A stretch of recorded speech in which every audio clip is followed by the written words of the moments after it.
The Mediterranean sun cast long shadows across the dusty streets of Lercara Fritti on November 24th, 1897, when Salvatore Lucania drew his first breath in a world already marked by struggle.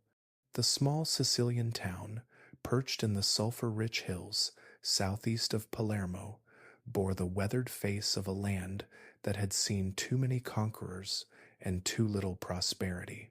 Here, among the narrow stone houses that seemed to grow directly from the rocky earth, the future lucky Luciano began his journey in circumstances that would shape every decision he would later make. His father, Antonio Lucania, worked the sulfur mines that honeycombed the hills around their village. Each morning before dawn, Antonio would join the procession of men walking toward the mine entrances, their faces already resigned to another day of breathing poisonous fumes and scraping precious yellow ore from the bowels of the earth. The sulfur industry had brought some wealth to Sicily, but precious little of it trickled down to the men who risked their lives extracting it. Antonio's hands, permanently stained yellow-green from the sulfur dust, told the story of countless days spent in tunnels where cave-ins were common and lung disease was inevitable. Salvatore's mother, Rosalia Caparelli Lucania, managed their modest household with the fierce efficiency that poverty demanded. She could stretch a handful of beans and a piece of stale bread into a meal for 6 people, and she darned socks until they were more thread than original fabric. Rosalia had married Antonio with hopes that his steady work in the mines would provide security, but security was a luxury that seemed always just beyond their grasp. The Lucania family, like most in their village, lived in a constant state of careful calculation, weighing every expenditure against their meager resources. The house where young Salvatore spent his earliest years consisted of 2 small rooms carved from local stone, with walls thick enough to keep out the worst of the winter cold, but too thin to block the sounds of their neighbors' daily struggles. The floors were bare stone, worn smooth by generations of feet, and the single window in the main room looked out onto a narrow alley where children played with makeshift toys fashioned from scraps of wood and metal. In the evenings, when Antonio returned from the mines, the family would gather around their simple wooden table, and Rosalia would serve whatever meal she had managed to create from their limited stores. But even in this harsh environment, young Salvatore showed signs of the intelligence and ambition that would later define him. While other children seemed content to accept their circumstances as unchangeable, he watched everything with sharp, calculating eyes. He noticed which families had slightly better food, which men seemed to avoid the back-breaking mine work, which houses had small luxuries that others lacked. Even at the age of 6 or 7, he understood that there were layers to their society, subtle distinctions that separated those who merely survived from those who managed to live with some measure of comfort. The decision to leave Sicily did not come suddenly. For months, Antonio and Rosalia had whispered conversations late into the night, discussions that young Salvatore pretended not to hear from his sleeping area in the corner of the main room. The letters from Antonio's brother Michel, who had emigrated to America 3 years earlier, painted a picture of opportunity that seemed almost fantastic compared to their current circumstances. Michel wrote of steady work, wages that could support a family without constant anxiety, and most importantly, the possibility that their children might have chances for advancement that simply did not exist in Sicily. The final push came when the sulfur mine where Antonio worked suffered a collapse that killed 4 men, including his closest friend, Giuseppe Torino. Antonio spent the night after Giuseppe's funeral sitting silently at their kitchen table, staring at his yellowed hands. When Rosalia finally asked what he was thinking, he simply said, "We leave for America. I will not die in those tunnels for nothing, and I will not watch Salvatore grow up to take my place there." The preparation for their departure consumed the early months of 1906. Everything the family owned had to be evaluated for its importance because they could take only what would fit in two small trunks. Rosalia carefully selected which pieces of clothing could make the journey, which cooking utensils were essential, which small mementos of their life in Sicily deserved space in their precious luggage allowance. Antonio sold their furniture, their few pieces of jewelry, and even his tools to raise money for the passage to America. Young Salvatore watched these preparations with fascination rather than sadness, while his parents grieved for the life they were leaving behind. He felt only excitement about the unknown world that awaited them. He had already begun to think of himself as someone destined for something greater than the limited possibilities of Lercara Fritti. The stories his uncle Michel told in his letters of buildings that reached toward the sky and streets filled with automobiles and electric lights captured Salvatore's imagination in ways that the familiar routines of village life never had. The journey to Palermo, where they would board the ship for America, took an entire day by wagon over rough mountain roads. Salvatore pressed his face to the side of the wagon, watching the landscape change as they descended from the Sulphur Hills toward the coast. When they finally saw the Mediterranean stretching endlessly toward the horizon, it was the first time he had ever laid eyes on the sea. The sight filled him with a strange mixture of fear and exhilaration, as if he were looking at a pathway to an entirely different version of himself. The steamship that would carry them to America was larger than any structure Salvatore had ever seen, its black hull rising from the water like a floating building. The passenger quarters designated for families like theirs were in the deepest part of the ship, crowded compartments where dozens of emigrants were packed together for the 2-week journey across the Atlantic.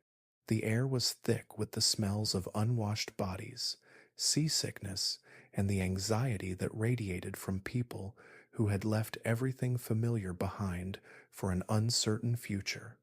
During the long voyage, Salvatore observed his fellow passengers with the same calculating attention he had brought to studying the social dynamics of his village. He noticed which families seemed better prepared for their new life, which men carried themselves with confidence despite their humble circumstances, and which children adapted most quickly to the strange environment of life aboard ship. Even at the age of 9, he was beginning to understand that success would require more than just hard work. It would require an understanding of how to read people and situations. The first glimpse of New York Harbor, with the Statue of Liberty rising from the water like a giant guardian, marked the end of one chapter of Salvatore's life and the beginning of another that would transform him into someone his parents could never have imagined. As their ship approached Ellis Island, Antonio put his hand on his son's shoulder and said, "Remember, Salvatore, we are Americans now. Everything we do from this moment forward must be about becoming American." But the America that greeted the Lucania family bore little resemblance to the opportunities Michel had described in his letters. The immigration officials at Ellis Island processed them with efficient indifference, changing their family name from Lucania to Luciano with the casual stroke of a pen. Antonio became Anthony, Rosalia became Rose, and young Salvatore found himself rechristened as Charles, though he would eventually return to his birth name in a world where his Sicilian heritage would become both a source of strength and a mark of distinction. The tenement building on East 10th Street, where Michel had secured them rooms, was a far cry from their stone house in Sicily, but in ways that made their new life both better and worse. The building rose 6 stories above the street, each floor divided into multiple apartments that housed families from a dozen different countries. The Luciano family's new home consisted of 2 rooms that were smaller than what they had left behind, but these rooms had luxuries that had been unimaginable in Lercara Fritti: electric lights that banished darkness with the flip of a switch, running water that flowed from a tap, and steam heat that warmed the rooms even in the depths of winter. Yet these improvements came at a cost that went beyond the monthly rent Anthony struggled to pay from his wages at a construction site. The building pulsed with noise at all hours: children crying, adults arguing, the sounds of too many people living too close together. The smells were equally overwhelming: cooking food from a dozen different cultures, the acrid scent of coal smoke, the underlying odor of too many bodies, and not enough ventilation. Most challenging of all was the constant presence of people, the complete absence of the privacy and quiet that had defined their life in Sicily. For young Charles, as he now tried to think of himself, the overwhelming sensory assault of tenement life was balanced by the intoxicating energy of the streets below. From their window, he could watch a constantly changing theater of human activity that had no equivalent in the sleepy rhythms of his birth village. Pushcart vendors called out their wares in Italian, Yiddish, and broken English. Children who spoke languages he did not recognize played elaborate games in the narrow spaces between buildings. Men gathered on street corners, engaged in animated conversations that sometimes ended in laughter and sometimes in angry confrontations that sent everyone scattering in different directions. The contrast between his parents' struggle to maintain their old values and the seductive pull of this new world became apparent almost immediately. Anthony and Rose spoke Italian at home and tried to preserve the customs and expectations they had brought from Sicily. They expected their children to show the same respect for authority, the same acceptance of hard work and modest ambitions, the same suspicion of anyone who seemed to have too much money without a clear explanation of how they had earned it. But the streets of Little Italy operated according to different rules, rules that young Charles absorbed with the rapid adaptability of a child. Here, money seemed to flow through channels that had nothing to do with the back-breaking labor his father performed at construction sites. He observed men who dressed better than anyone he had known in Sicily, men who seemed to work very little but always had money for good food, fine clothes, and the respect of others. These men spoke in whispers and conducted their business in shadows, but their prosperity was undeniable and deeply attractive to a boy who remembered the constant anxiety that poverty had brought to his family's life in Sicily. As the winter of 1906 settled over New York City, the Luciano family began the long process of adaptation that would define the rest of their lives. But for young Charles, adaptation would mean something very different from what his parents hoped. While they dreamed of honest work and gradual advancement through legitimate means, their son was already being drawn toward the shadows, where opportunity moved more quickly and rewards came to those bold enough to seize them. The seeds of Lucky Luciano's future empire were planted not in any single moment of decision, but in the daily reality of a 9-year-old boy discovering that in America, unlike in Sicily, it was possible to rise above the circumstances of your birth if you were willing to embrace possibilities that respectable people preferred not to acknowledge existed. The autumn of 1907 brought with it a subtle but unmistakable change in young Charles Luciano's daily routine, a shift that his parents initially dismissed as the normal restlessness of a 10-year-old boy adjusting to life in a new country. Each morning, Rose would send him off to public school number 19 with his books carefully wrapped in brown paper and his lunch packed in a small tin pail, the same ritual followed by hundreds of other immigrant mothers in their neighborhood. But while Charles dutifully walked in the direction of the school building, his actual destination had become something entirely different.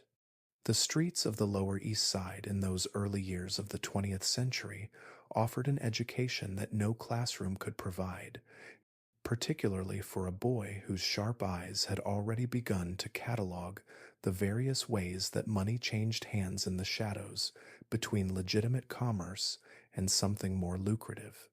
Charles had discovered that the pushcart vendors who lined Hester Street and Orchard Street operated according to rhythms and patterns that could be studied and exploited by someone small enough to move unnoticed through the crowds of shoppers.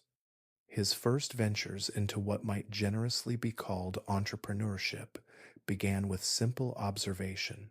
Charles would position himself near the fruit stands and watch as customers examined apples and oranges, noting which vendors were too busy to keep careful track of their inventory and which ones maintained the kind of vigilant attention that made casual theft impossible. He learned to read the body language of shoppers, identifying those who were distracted by crying children or animated conversations with friends, creating momentary opportunities for a quick hand to dart out and claim an apple or a handful of nuts. The initial thefts were motivated less by hunger than by the intoxicating rush of successfully taking something that belonged to someone else without consequence. Charles discovered that he possessed a natural talent for moving through crowds with an almost invisible presence, his small frame and unremarkable appearance allowing him to blend seamlessly into the daily flow of street life. More importantly, he learned to control his facial expressions and body language, maintaining the innocent demeanor of a curious child even while his hands worked with practiced efficiency. The transition from occasional fruit theft to more systematic criminal activity occurred gradually, almost imperceptibly, like the way summer fades into autumn without any single moment marking the change. Charles began to study the patterns of local merchants more carefully, noting which shops received deliveries at predictable times, which store owners stepped away from their counters to speak with friends, which establishments kept their most valuable items within easy reach of nimble fingers. His technique evolved with his confidence. Rather than grabbing items impulsively, Charles learned to plan his thefts with methodical care. He would spend entire afternoons observing a particular shop, memorizing the owner's habits, and identifying the optimal moments for action. He discovered that the lunch hour, when merchants were distracted by their own meals, provided excellent opportunities, as did the busy periods just before closing time, when store owners were focused on completing transactions with legitimate customers. The first time Charles was caught stealing, the experience proved to be more educational than deterrent. The owner of a small grocery store on Mulberry Street grabbed his wrist as he attempted to slip a can of sardines into his jacket pocket, but instead of immediately calling for the police, the man studied the boy's face with the calculating expression of someone who recognized a familiar type. After a long moment, the grocer released Charles's wrist and said quietly, "You come back here tomorrow after school, and we will discuss how a smart boy like you might earn money instead of stealing it." This encounter introduced Charles to the concept that crime could be organized and systematic rather than merely opportunistic. The grocer, whose name was Salvatore Maranzano, operated what appeared to be a legitimate business, but actually served as a front for various activities that existed in the gray areas between legal and illegal. Maranzano needed boys who could move through the neighborhood without attracting attention, carrying messages, making deliveries, and performing small tasks that required discretion and reliability. For Charles, this arrangement represented his first taste of earning money through activities that, while not exactly legal, were far more lucrative than anything the legitimate world seemed to offer to a 10-year-old immigrant boy. Maranzano paid him 50 cents a week for services that required perhaps 2 hours of actual work, a sum that exceeded what his father earned in a full day of construction labor. More significantly, this work introduced him to a network of men who operated according to principles very different from those his parents had tried to instill in him. The other boys who worked for Maranzano came from similar backgrounds, children of immigrants who had discovered that the streets offered opportunities unavailable in school or in the legitimate jobs that awaited them in factories and construction sites. These boys formed a loose confederation based on mutual advantage rather than friendship, united by their shared understanding that survival in their environment required adaptability and a willingness to bend rules that seemed designed to keep them permanently disadvantaged. Among these boys, Charles quickly established himself as someone whose intelligence and careful planning made him particularly valuable. While others might act impulsively or recklessly, Charles approached each task with methodical preparation. He studied the routes he would take, identified potential problems before they arose, and developed contingency plans for situations that might require quick thinking and quicker movement. The work itself was varied and increasingly sophisticated. Charles might be asked to deliver a package to an address across town with strict instructions not to open it and to ensure that it reached only the intended recipient. He might be sent to observe a particular street corner and report on the activities of specific individuals. Sometimes he would be given money to purchase items from particular vendors, transactions that seemed routine but apparently served purposes beyond the simple acquisition of goods. As Charles became more deeply involved in this shadow economy, his attendance at school became increasingly sporadic. The contrast between the slow pace of classroom instruction and the immediate rewards of street work made legitimate education seem like an irrelevant waste of time.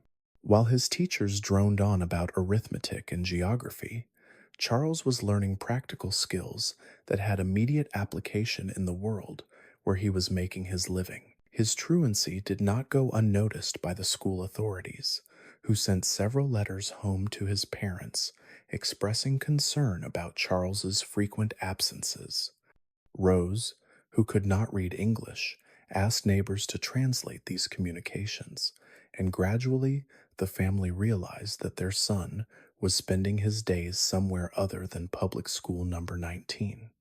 The confrontation that followed this discovery marked the beginning of a fundamental rift between Charles and his parents' expectations for his future. Anthony's response to learning about his son's truancy was swift and decisive. He began walking Charles to school each morning before heading to his own job, personally delivering the boy to his classroom and warning the teachers to notify him immediately if Charles failed to attend classes. For several weeks, this system worked effectively, forcing Charles to spend his days in legitimate educational activities rather than on the streets.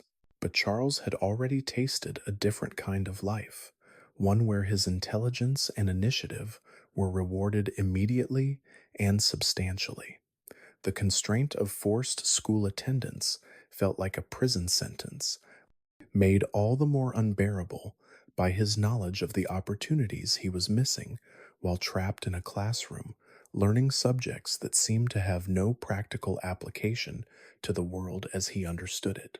The solution Charles devised demonstrated both his growing sophistication and his willingness to engage in increasingly serious deception. He began attending school regularly, but only long enough to satisfy the attendance requirements before slipping away during lunch periods or afternoon recess. He developed a network of other boys who would cover for his absences, and he learned to forge notes explaining his early departures for various fictitious family emergencies or medical appointments. This period of balancing legitimate school attendance with continued street activities taught Charles valuable lessons about managing multiple identities and maintaining the appearance of respectability while pursuing less conventional goals. He discovered that success required not just the courage to break rules, but the intelligence to break them in ways that minimize the risk of detection and consequences. The skills Charles developed during this time extended far beyond simple theft or truancy. He learned to read people quickly and accurately, identifying who could be trusted with what information and who required careful management through a combination of charm and subtle intimidation. He developed an understanding of how different ethnic groups in his neighborhood related to each other, knowledge that would later prove invaluable in his ability to build coalitions across traditional boundaries. Most importantly, Charles began to understand that reputation could be as valuable as money, and that both could be acquired through careful calculation rather than mere luck or circumstance. He observed that certain boys commanded more respect and better treatment than others, not because they were stronger or more likable, but because they had demonstrated their willingness and ability to respond decisively to challenges to their status. This understanding led Charles to his first deliberate act of violence, an incident that marked his transition from petty crime to something more serious and consequential. A boy named Tommy Giglia, who was 2 years older and significantly larger than Charles, had been demanding a share of the money Charles earned from his work for Maranzano. When Charles refused, Tommy escalated the conflict by threatening to inform Charles's parents about their son's true activities during school hours. Rather than capitulating to this blackmail, Charles planned his response with the same methodical care he brought to all his endeavors. He waited until Tommy was walking alone through a narrow alley between Elizabeth Street and Mott Street, then approached him with what appeared to be a conciliatory offer to share his earnings. When Tommy relaxed his guard, expecting an easy victory, Charles struck him across the face with a length of iron pipe he had concealed in his jacket sleeve. The blow was not intended to cause serious injury, but rather to demonstrate that Charles was willing to resort to violence when necessary, and that he possessed both the courage and the planning ability to strike effectively when challenged. Tommy, bleeding from a cut above his eye and shocked by the suddenness of the attack, immediately abandoned his demands for money and spread word through the neighborhood that Charles Luciano was not someone who could be bullied or intimidated. This incident established Charles's reputation as someone who combined intelligence with a willingness to use force when circumstances required it, a combination that would define his approach to problem solving for the rest of his life. More significantly, it marked the moment when he crossed an invisible line from petty crime motivated by immediate needs to calculated violence designed to establish and maintain his position in a world governed by very different rules from those his parents had tried to teach him. By the winter of 1908, Charles had effectively chosen the streets over school, crime over legitimate work, and the immediate rewards of illegal activity over the uncertain promises of honest labor. The boy who had arrived in America as Salvatore Lucania was transforming into someone his parents would struggle to recognize, someone whose understanding of opportunity and success bore little resemblance to the dreams that had brought their family across the ocean in search of a better life. The foundation was being laid for everything that would follow, built from the accumulated lessons of small crimes, careful observations, and the gradual realization that in America, as nowhere else he had known, it was possible for a clever boy to rise far above the circumstances of his birth if he was willing to embrace possibilities that respectable people preferred to pretend did not exist. The spring of 1909 brought an unexpected opportunity that would fundamentally reshape Charles Luciano's understanding of how the criminal world truly operated. Giuseppe Masseria, a stocky man with penetrating dark eyes and hands that seemed too soft for someone who supposedly worked in construction, began appearing regularly at Salvatore Maranzano's grocery store. These visits followed a pattern that Charles, now 12 years old and increasingly observant, recognized as something more significant than casual social calls or routine business transactions. Masseria would arrive each Tuesday afternoon at precisely 2 o'clock, always alone, always dressed in a well tailored suit that stood out among the working clothes worn by most men in the neighborhood. He would spend exactly 30 minutes in the back room of the store with Maranzano, their conversation conducted in low voices that carried the unmistakable tone of serious business. When Masseria emerged, he would nod politely to anyone present, purchase a small item from the front of the store as if to legitimize his visit, and depart with the same unhurried confidence with which he had arrived. Charles intuited that these meetings represented something important in the hierarchy he was beginning to understand existed within the criminal activities of Little Italy. His instincts proved correct when Maranzano approached him one afternoon in late April with a proposal that would accelerate his education in ways that formal schooling never could have accomplished.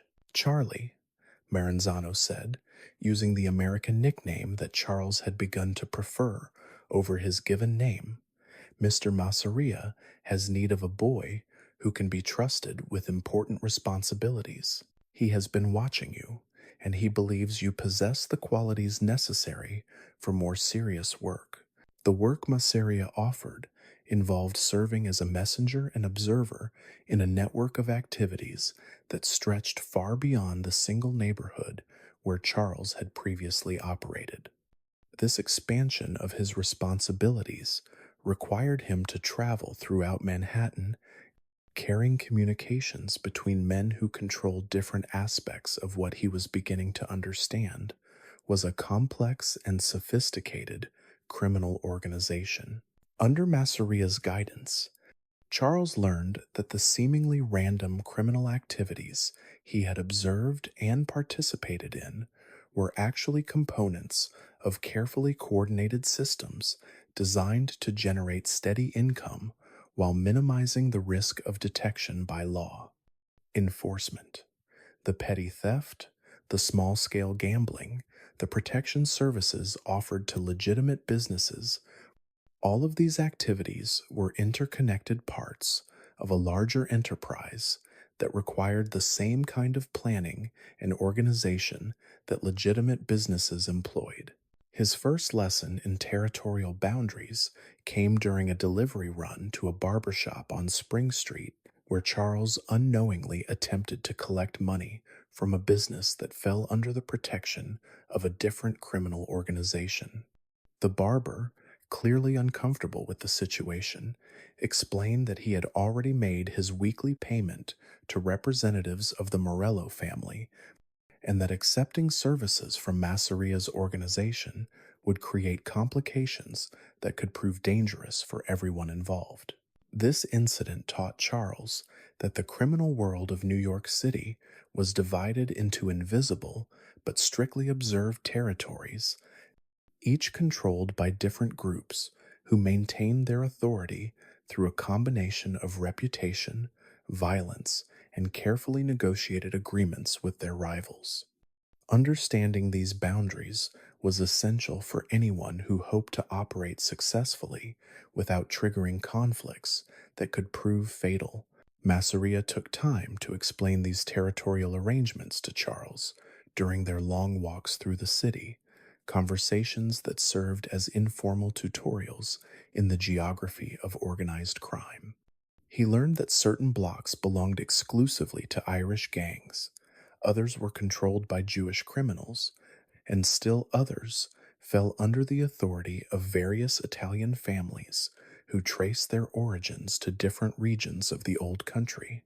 The key to success, Masseria would say, as they walked past businesses that paid protection money to various criminal organizations, is understanding that this is not a business built on friendship or ethnic loyalty. It is built on respect, which must be earned, and fear, which must be carefully managed. Too little fear, and people will not take you seriously. Too much fear, and you create enemies who will unite against you. These lessons in the psychology of criminal leadership were reinforced by Charles's observations of how different men commanded authority within their respective organizations. He noticed that the most successful criminals were not necessarily the strongest or the most violent, but rather those who possessed the intelligence to anticipate problems before they developed, and the judgment to know when violence was necessary and when it was counterproductive. His education in specific criminal enterprises began with the numbers game, a form of illegal gambling that generated enormous profits with relatively little risk of serious legal consequences.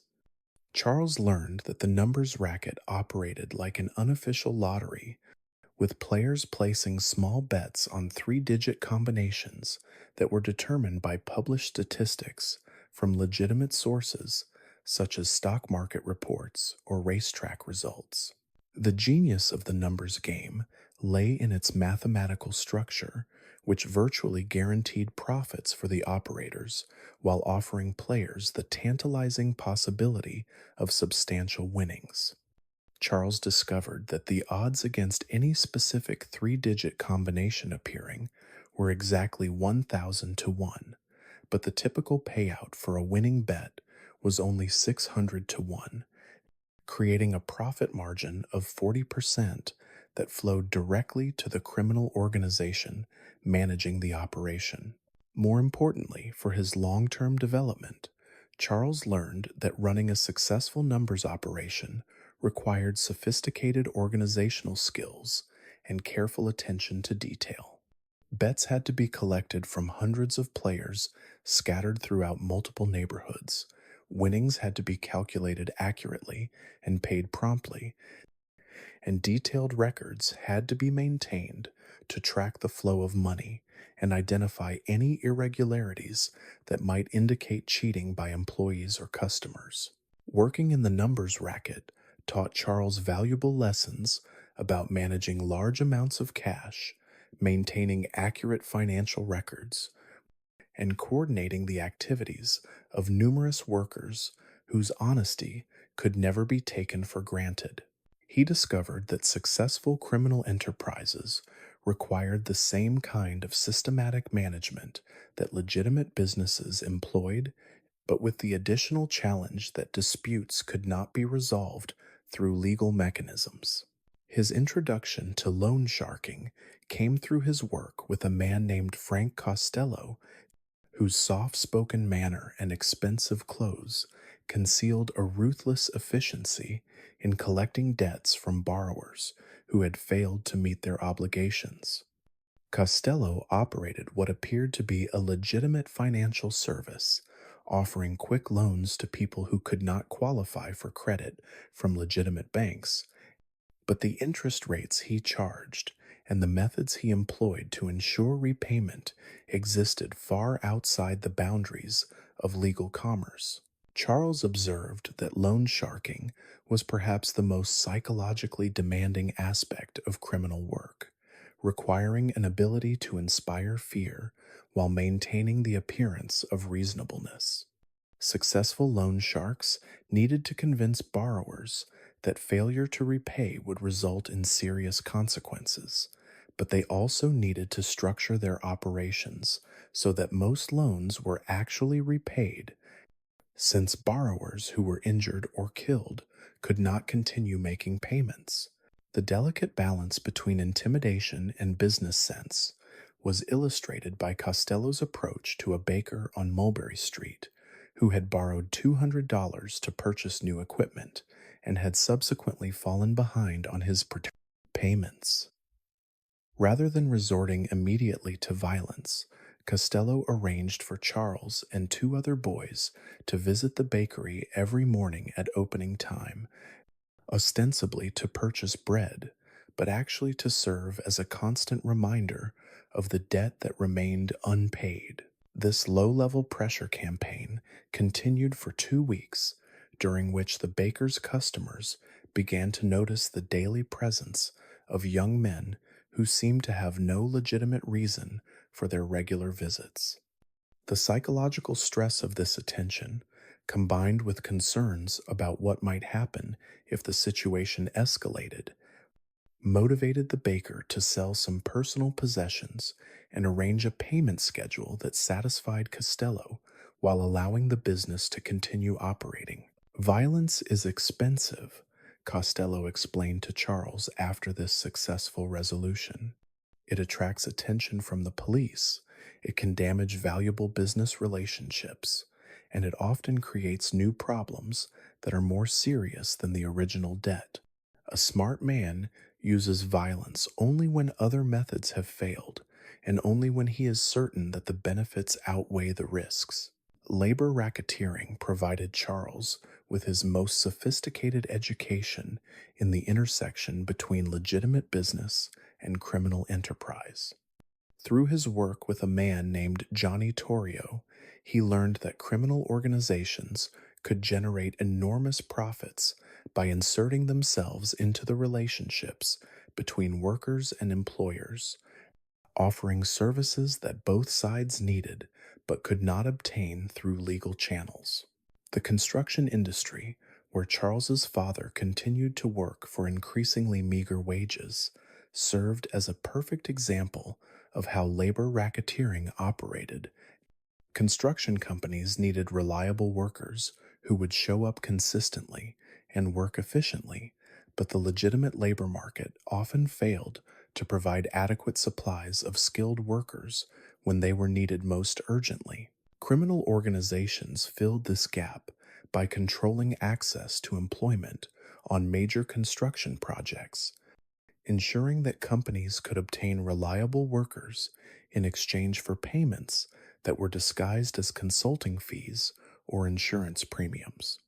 Workers benefited from steadier employment and better wages, while companies benefited from predictable labor costs and protection from work stoppages or sabotage. Charles learned that successful labor racketeering required detailed knowledge of specific industries, including their seasonal patterns, their relationships with suppliers and customers, and their vulnerabilities to disruption. This knowledge allowed criminal organizations to position themselves as valuable business partners rather than mere extortionists, creating relationships that were profitable for everyone involved and therefore likely to continue over long periods. His education in these various criminal enterprises was supplemented by lessons in the personal conduct that was expected of anyone who hoped to advance within organized crime. Charles learned that reputation was perhaps the most valuable asset a criminal could possess, and that reputation was built through consistent demonstration of reliability, discretion, and sound judgment under pressure. He discovered that successful criminals dressed well, spoke carefully, and maintained relationships with legitimate businessmen who could provide information and services that were not available through criminal channels. They avoided unnecessary displays of wealth that might attract unwanted attention from law enforcement, but they also ensured that their prosperity was visible enough to command respect from potential associates and rivals.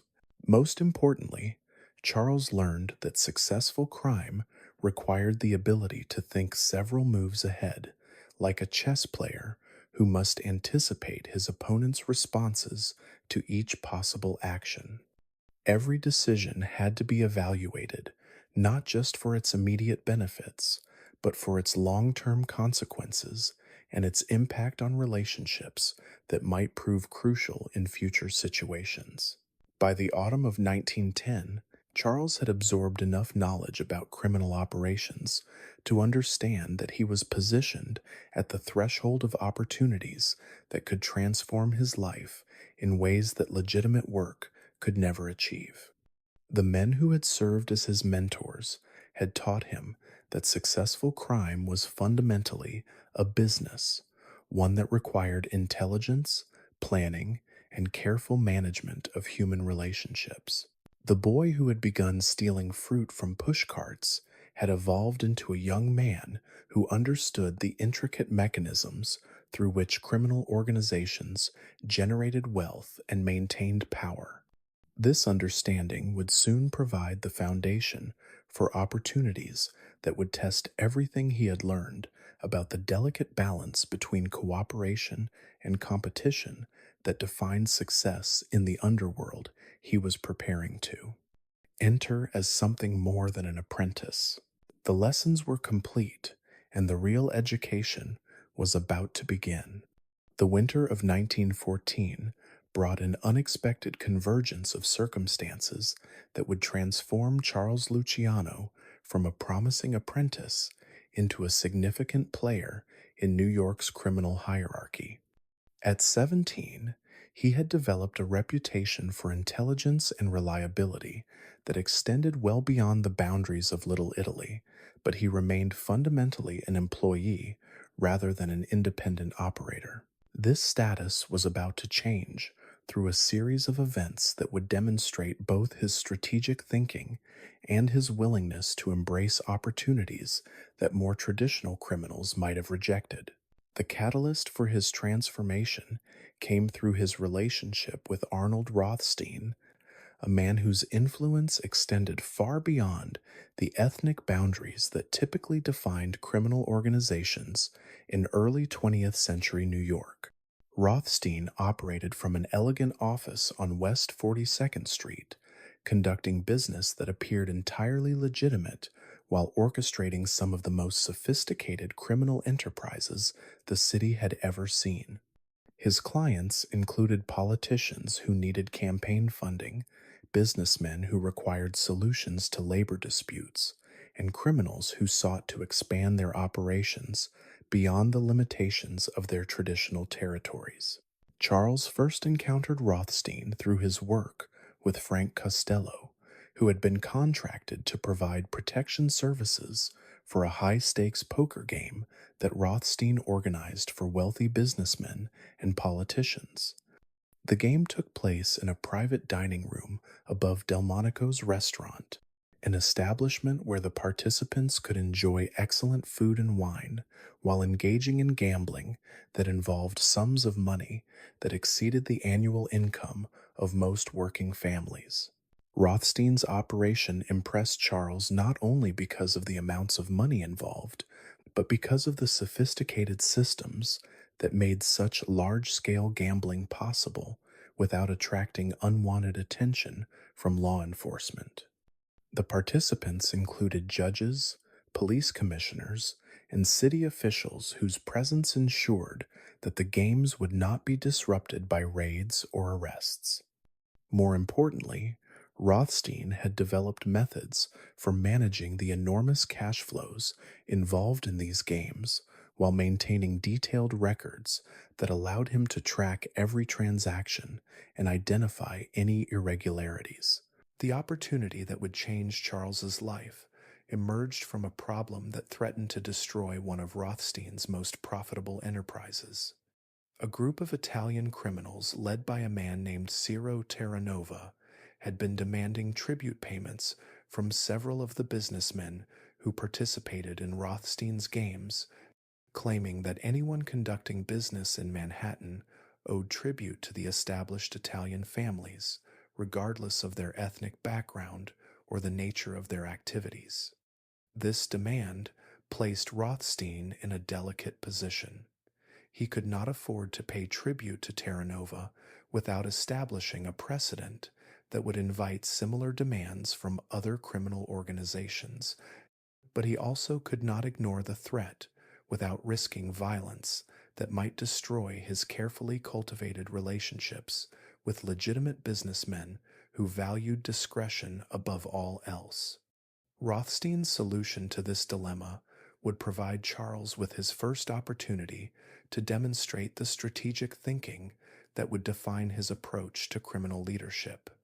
Rather than responding to Terranova's demands with either capitulation or direct confrontation, Rothstein proposed a more sophisticated approach that would eliminate the problem while creating new opportunities for profitable cooperation.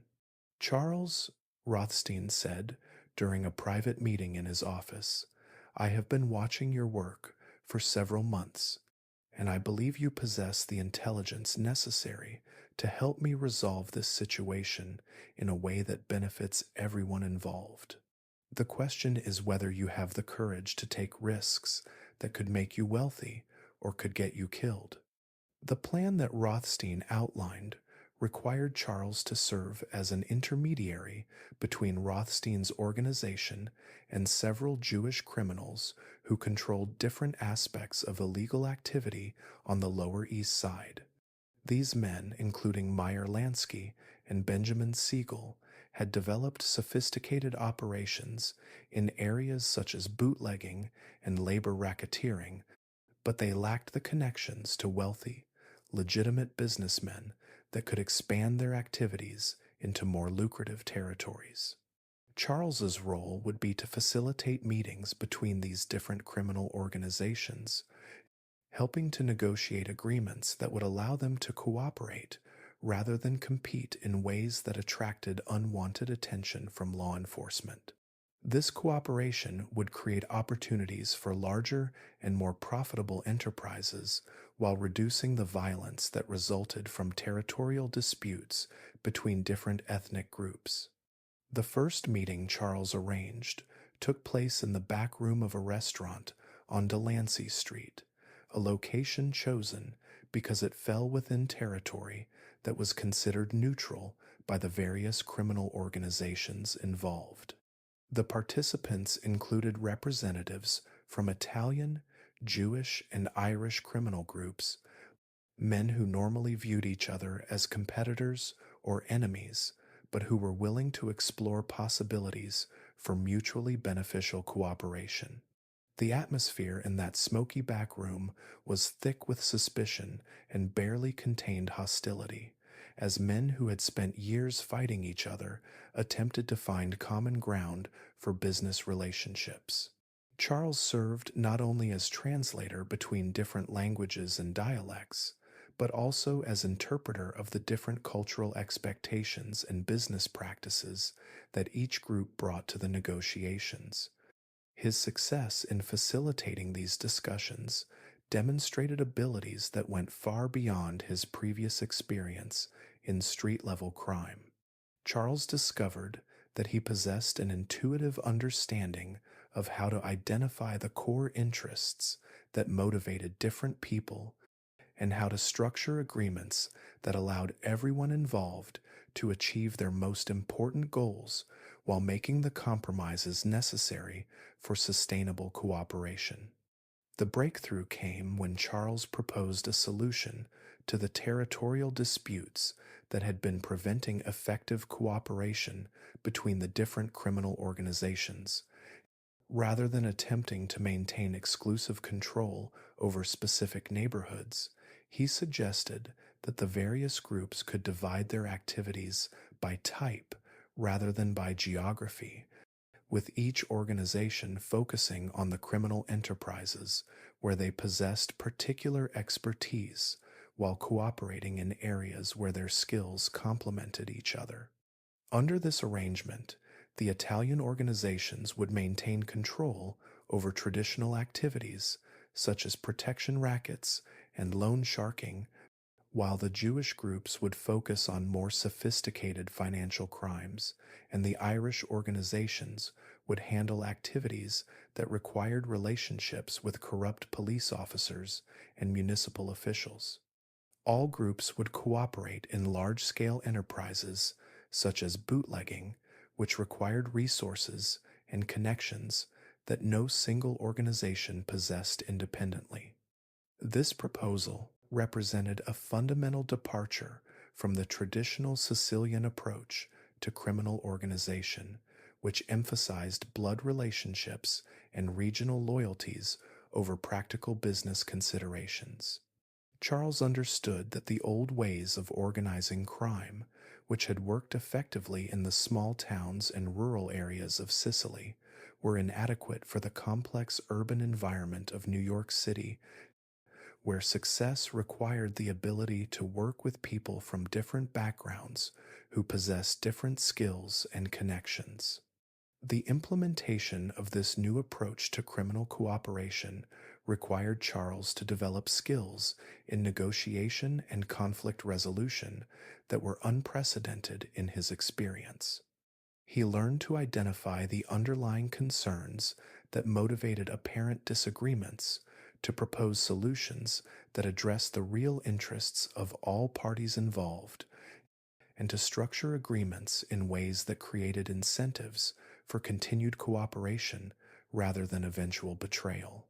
His success in these negotiations earned him recognition not only from Rothstein and the other established criminals who had initially involved him in these discussions, but also from younger men like Meyer Lansky and Benjamin Siegel, who understood that Charles's vision of inter-ethnic cooperation could create opportunities for criminal enterprises on a scale that had never before been possible.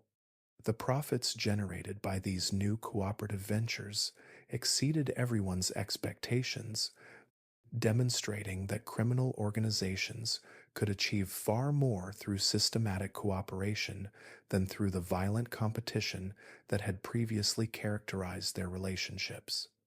Within 6 months of the first meeting Charles had arranged, the participating organizations were generating combined revenues that were more than double what they had achieved through their previous independent operations. More significantly for Charles's long-term development, his success in facilitating these cooperative relationships established him as someone whose value extended far beyond his ability to perform specific criminal tasks. He had demonstrated that he possessed the strategic thinking and diplomatic skills necessary to create new forms of criminal organization that could adapt to changing circumstances and take advantage of opportunities that more traditional approaches would miss. The transformation of Charles Luciano from apprentice to independent operator was completed by his recognition that successful crime in America required a fundamentally different approach from the methods that had been developed in the rural villages of Sicily, where traditional Sicilian crime families emphasized personal loyalty and blood relationships. American criminal organizations needed to prioritize efficiency and profitability.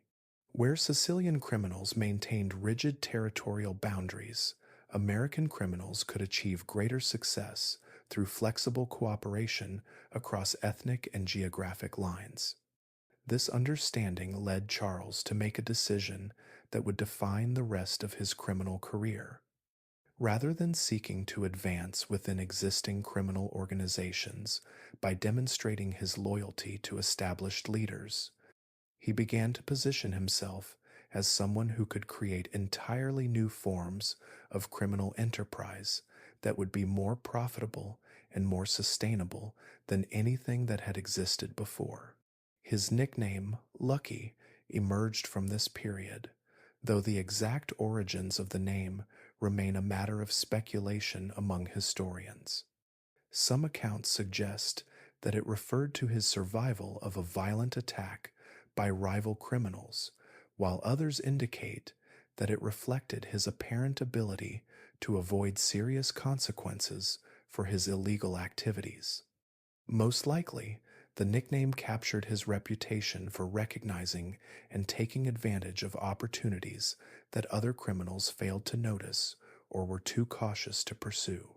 By the summer of 1915, Lucky Luciano had established himself as a significant figure in New York's criminal hierarchy, someone whose influence extended across traditional ethnic boundaries and whose vision of criminal organization was beginning to reshape how illegal enterprises operated throughout the city. He had learned that success required not just the courage to break laws, but the intelligence to understand how different forms of illegal activity could be combined and coordinated to create profitable enterprises that were larger and more sophisticated than anything individual operators could achieve working alone. The foundation had been laid for the empire he would build over the following decade, an empire based not on the traditional values of blood loyalty and territorial control, but on the distinctly American principles of efficiency, cooperation, and the relentless pursuit of profit through innovation and strategic thinking. The apprentice had become a master, and the real work of building a criminal organization suited to the modern world was about to begin. The old ways were ending, and Lucky Luciano was perfectly positioned to define what would replace them. The autumn of 1916 marked the beginning of Lucky Luciano's most ambitious undertaking, the systematic construction of a criminal organization that would operate with the efficiency of a legitimate business while maintaining the flexibility necessary for illegal enterprises. At 19 years old, he possessed the vision and connections to create something unprecedented in American organized crime, but transforming that vision into reality would require skills in management and leadership that he was still developing through careful observation and calculated experimentation. His first challenge was recruiting associates who possessed both the practical skills necessary for criminal work and the intelligence to understand his broader vision of how organized crime could evolve beyond its traditional limitations. Luciano understood that loyalty based solely on personal relationships or ethnic solidarity was insufficient for the kind of sophisticated operations he intended to develop. Instead, he sought individuals who could appreciate the mutual benefits that would result from systematic cooperation and professional conduct. Frank Costello became his most trusted lieutenant during this formative period, a man whose soft-spoken manner and elegant appearance concealed a sharp intelligence that complemented Luciano's strategic thinking. Costello had demonstrated his value through his success in developing relationships with police officers, judges, and political figures whose cooperation was essential for any large-scale criminal enterprise. More importantly, he shared Luciano's understanding that sustainable criminal success required the same kind of systematic planning and careful execution that characterized successful legitimate businesses. The recruitment of Meyer Lansky represented an even more significant departure from traditional criminal organizational practices. Lansky's Jewish background would have made him unacceptable as a full partner in most Italian criminal organizations, but Luciano recognized that his financial expertise and connections to other Jewish criminals could provide access to opportunities that would otherwise remain unavailable. Lansky's mathematical mind and understanding of complex financial systems would prove invaluable in developing the sophisticated money laundering operations that modern criminal enterprises required. Benjamin Siegel brought different but equally valuable skills to Luciano's emerging organization. His willingness to employ violence when necessary, combined with his charismatic personality and ability to maintain relationships with Hollywood figures and legitimate businessmen, made him an ideal candidate for operations that required both intimidation and public relations skills. Siegel understood that successful crime often required the ability to project respectability while maintaining the credibility that came from a reputation for decisive action against those who threatened the organization's interests. The process of establishing clear hierarchies within this diverse group required Luciano to balance competing concerns about authority, responsibility, and the distribution of profits. Traditional Sicilian criminal organizations maintained strict hierarchies based on age, family relationships, and length of service, but these traditional structures were inadequate for an organization that needed to operate across ethnic boundaries and adapt quickly to changing circumstances. Luciano's solution was to create a flexible hierarchy based primarily on competence and results rather than rigid adherence to traditional protocols. Each major area of criminal activity would be supervised by the person who had demonstrated the greatest expertise in that particular field, regardless of their ethnic background or personal relationship to Luciano himself. This approach ensured that decisions would be made by people who understood the specific requirements and challenges of their respective areas of responsibility. The numbers racket, which had become one of the organization's most reliable sources of income, was placed under the supervision of a methodical man named Vito Genovese, whose attention to detail and understanding of mathematical probabilities made him ideally suited for managing the complex calculations required to maintain profitability while paying winners promptly. Genovese developed systems for tracking thousands of individual bets, calculating payouts accurately, and identifying patterns that might indicate cheating by either customers or employees. Labor racketeering operations were assigned to a different lieutenant who possessed the specific combination of skills required for this more complex form of criminal enterprise. Success in labor racketeering required detailed knowledge of specific industries, the ability to negotiate agreements that satisfied both workers and employers, and the diplomatic skills necessary to resolve disputes without resorting to violence that might attract unwanted attention from law enforcement agencies. The bootlegging operations that began to emerge as Prohibition approached required yet another set of specialized skills, including knowledge of supply chains, transportation logistics, and the corruption systems necessary to move large quantities of illegal alcohol through territories controlled by law enforcement agencies. These operations would eventually become the most profitable aspect of Luciano's criminal enterprise, but they also represented the greatest risk of serious legal consequences for everyone involved. Establishing efficient systems for communication within this growing organization presented challenges that had no precedent in traditional criminal enterprises.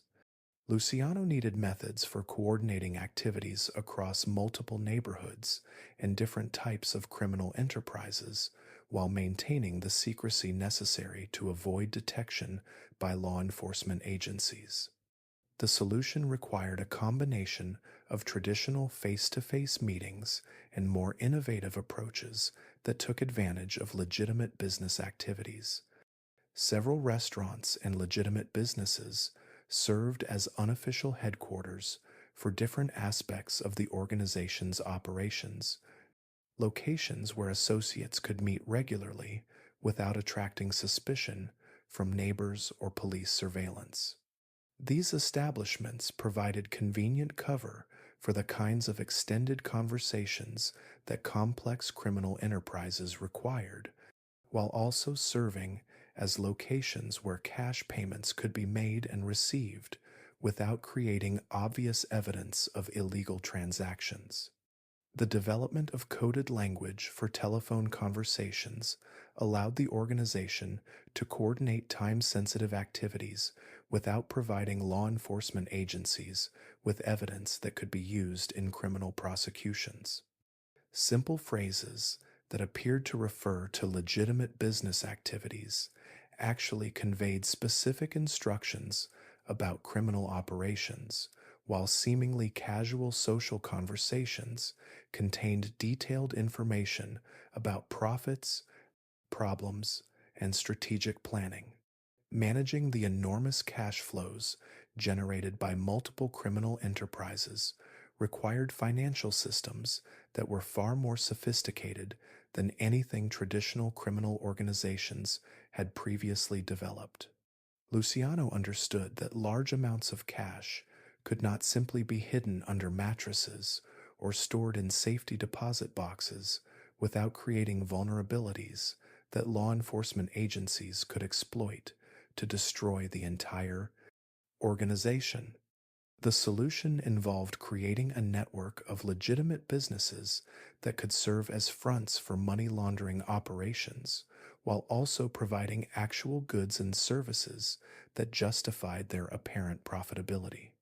These businesses included restaurants, import companies, construction firms, and entertainment venues, all of which generated sufficient legitimate income to explain the presence of additional cash that actually derived from illegal sources.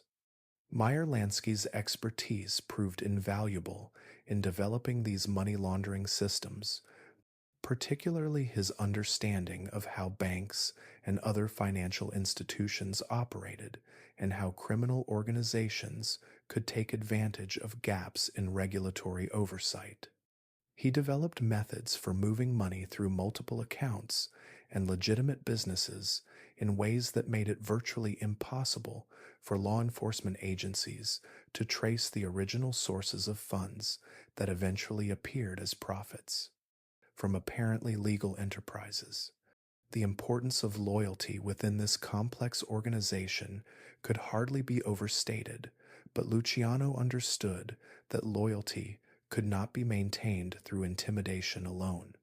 Instead, he developed systems that made loyalty profitable while making betrayal economically irrational as well as physically dangerous.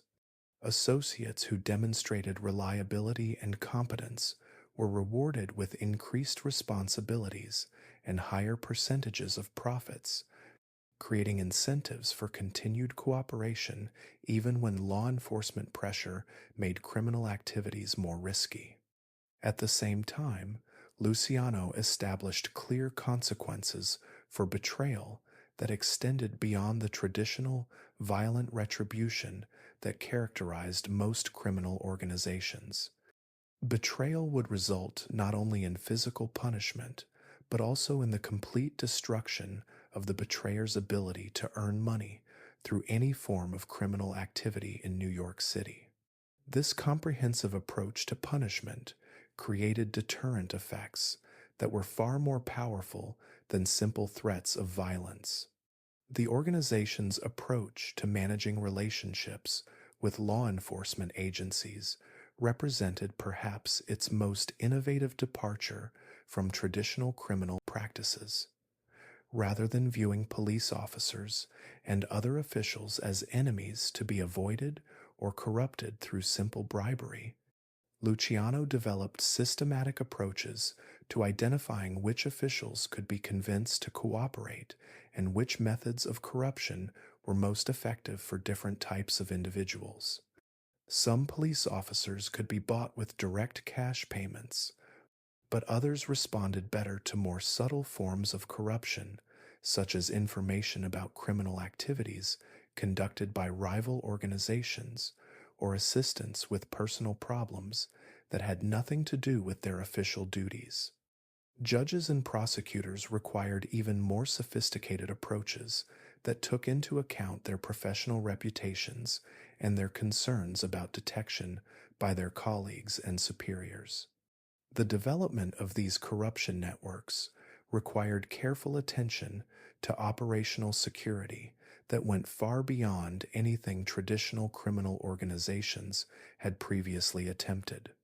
Each corrupt official represented both an asset and a potential vulnerability, someone whose cooperation was valuable, but whose exposure could destroy not only individual operations, but the entire organizational structure that Luciano was working to create. By the spring of 1917, the organizational structure that Lucky Luciano had constructed was generating profits that exceeded anything achieved by traditional criminal enterprises while maintaining levels of operational security that made successful law enforcement prosecutions extremely difficult. The organization operated across ethnic boundaries, employed systematic approaches to corruption and money laundering, and maintained clear hierarchies based on competence rather than traditional relationships. More importantly, the organization had demonstrated its ability to adapt to changing circumstances and take advantage of new opportunities as they emerged. The approaching implementation of prohibition would create unprecedented opportunities for criminal enterprises that possessed the organizational sophistication necessary to operate large scale bootlegging operations, and Luciano's organization was perfectly positioned to dominate this emerging market. The foundation had been laid for an empire that would reshape American organized crime, transforming it from a collection of small scale ethnic gangs into sophisticated criminal corporations capable of operating on a national scale. The young man who had begun stealing apples from pushcarts had become the architect of a new form of criminal organization, one that would serve as a model for organized crime throughout the 20th century. The structure was complete, and the opportunities that would test its strength and flexibility were rapidly approaching. The winter of 1918 brought with it a series of challenges that would test every aspect of Lucky Luciano's organizational abilities and strategic thinking. The end of the Great War had returned thousands of young men to New York's streets, many of them hardened by combat and struggling to find legitimate employment in an economy that was slowly transitioning from wartime production to peacetime commerce.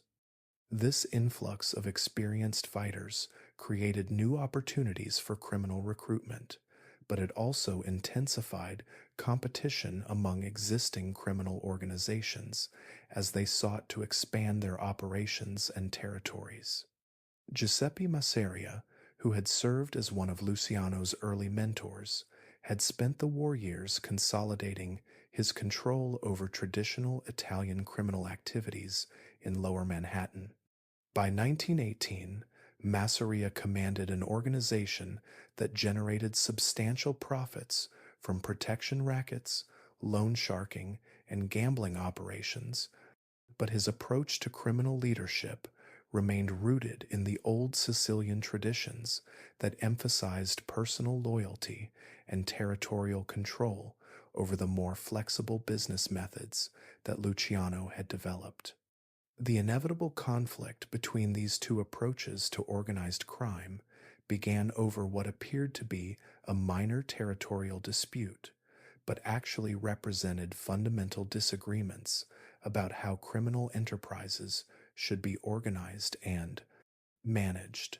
Masseria had demanded tribute payments from several businesses that Luciano considered part of his expanding network of operations, claiming that his seniority in the neighborhood gave him authority over all criminal activities conducted by Italian immigrants, regardless of their organizational affiliations. Luciano understood that acquiescing to these demands would establish a precedent that could undermine everything he had worked to build.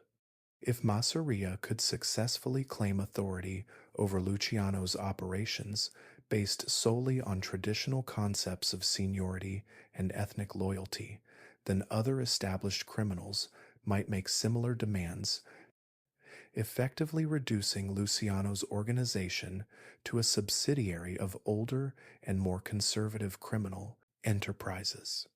The strategic challenge was to resist Masseria's demands without triggering a violent conflict that could destroy both organizations and attract unwanted attention from law enforcement agencies that were already becoming more sophisticated in their approaches to combating organized crime. Luciano needed to demonstrate his strength and independence while avoiding the kind of open warfare that had historically weakened criminal organizations by making them vulnerable to police infiltration and prosecution. His solution demonstrated the same combination of careful planning and calculated risk taking that had characterized his rise within the criminal hierarchy.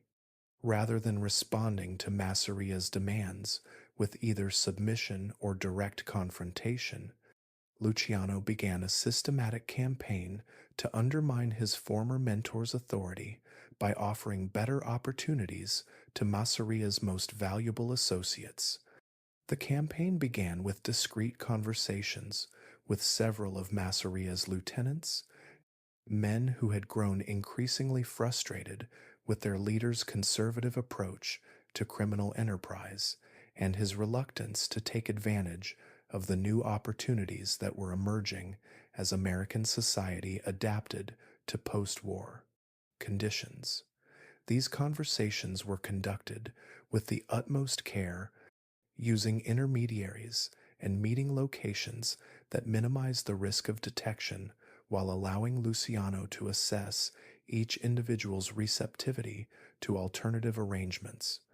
Frank Costello played a crucial role in these negotiations, using his diplomatic skills and extensive connections to identify which of Masseria's associates might be persuaded to switch their loyalties in exchange for more profitable and less restrictive working conditions.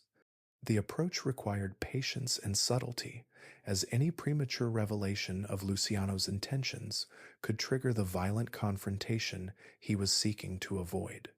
The first significant defection came when Salvatore Maranzano, the grocer who had provided Luciano with his initial introduction to organized crime, decided to align himself with Luciano's more modern approach to criminal enterprise. Maranzano brought with him detailed knowledge of Masseria's operations and financial arrangements, information that proved invaluable in planning subsequent moves against the older organization. More importantly, Maranzano's defection demonstrated to other members of Masseria's organization that Luciano was prepared to offer real alternatives to the traditional methods of criminal leadership. Rather than demanding absolute loyalty based on fear and intimidation, Luciano's organization operated according to business principles that rewarded competence and initiative while providing opportunities for advancement based on results rather than personal relationships. The psychological impact of these defections on Masseria's remaining associates was significant and carefully calculated. Each departure weakened the older organization not only by removing valuable personnel, but also by creating doubts about Masseria's ability to maintain the loyalty of his followers. The perception of weakness in criminal organizations often becomes self-reinforcing as associates begin to question whether their continued loyalty serves their own interests or merely perpetuates a declining enterprise. Luciano's next move involved targeting the financial foundations of Masseria's organization through systematic interference with his most profitable operations. Using his connections with corrupt police officers and municipal officials, Luciano arranged for selective enforcement actions that disrupted Masseria's gambling and loan sharking operations while leaving his own activities relatively undisturbed.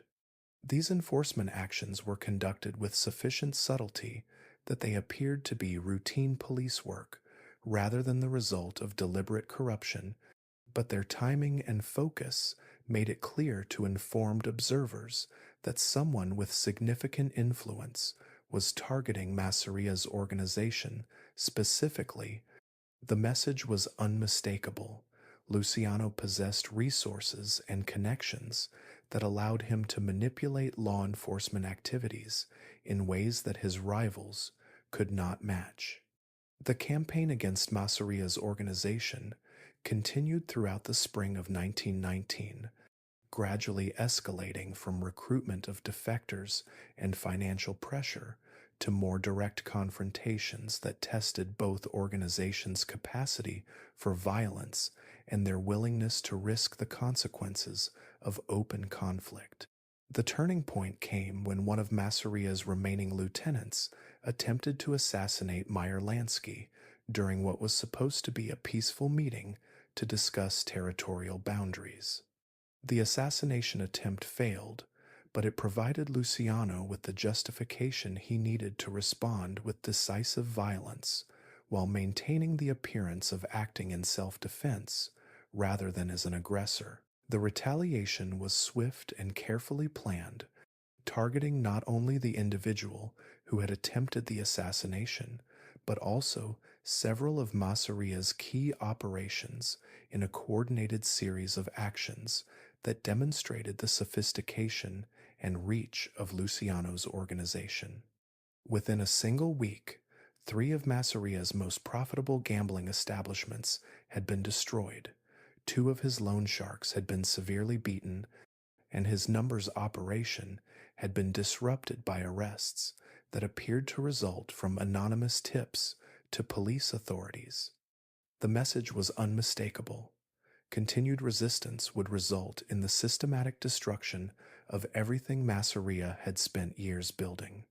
The final confrontation between the two organizations took place not through dramatic gun battles in the streets, but through a series of carefully orchestrated meetings that allowed Masseria to withdraw from direct competition with Luciano while maintaining sufficient dignity to avoid appearing completely defeated.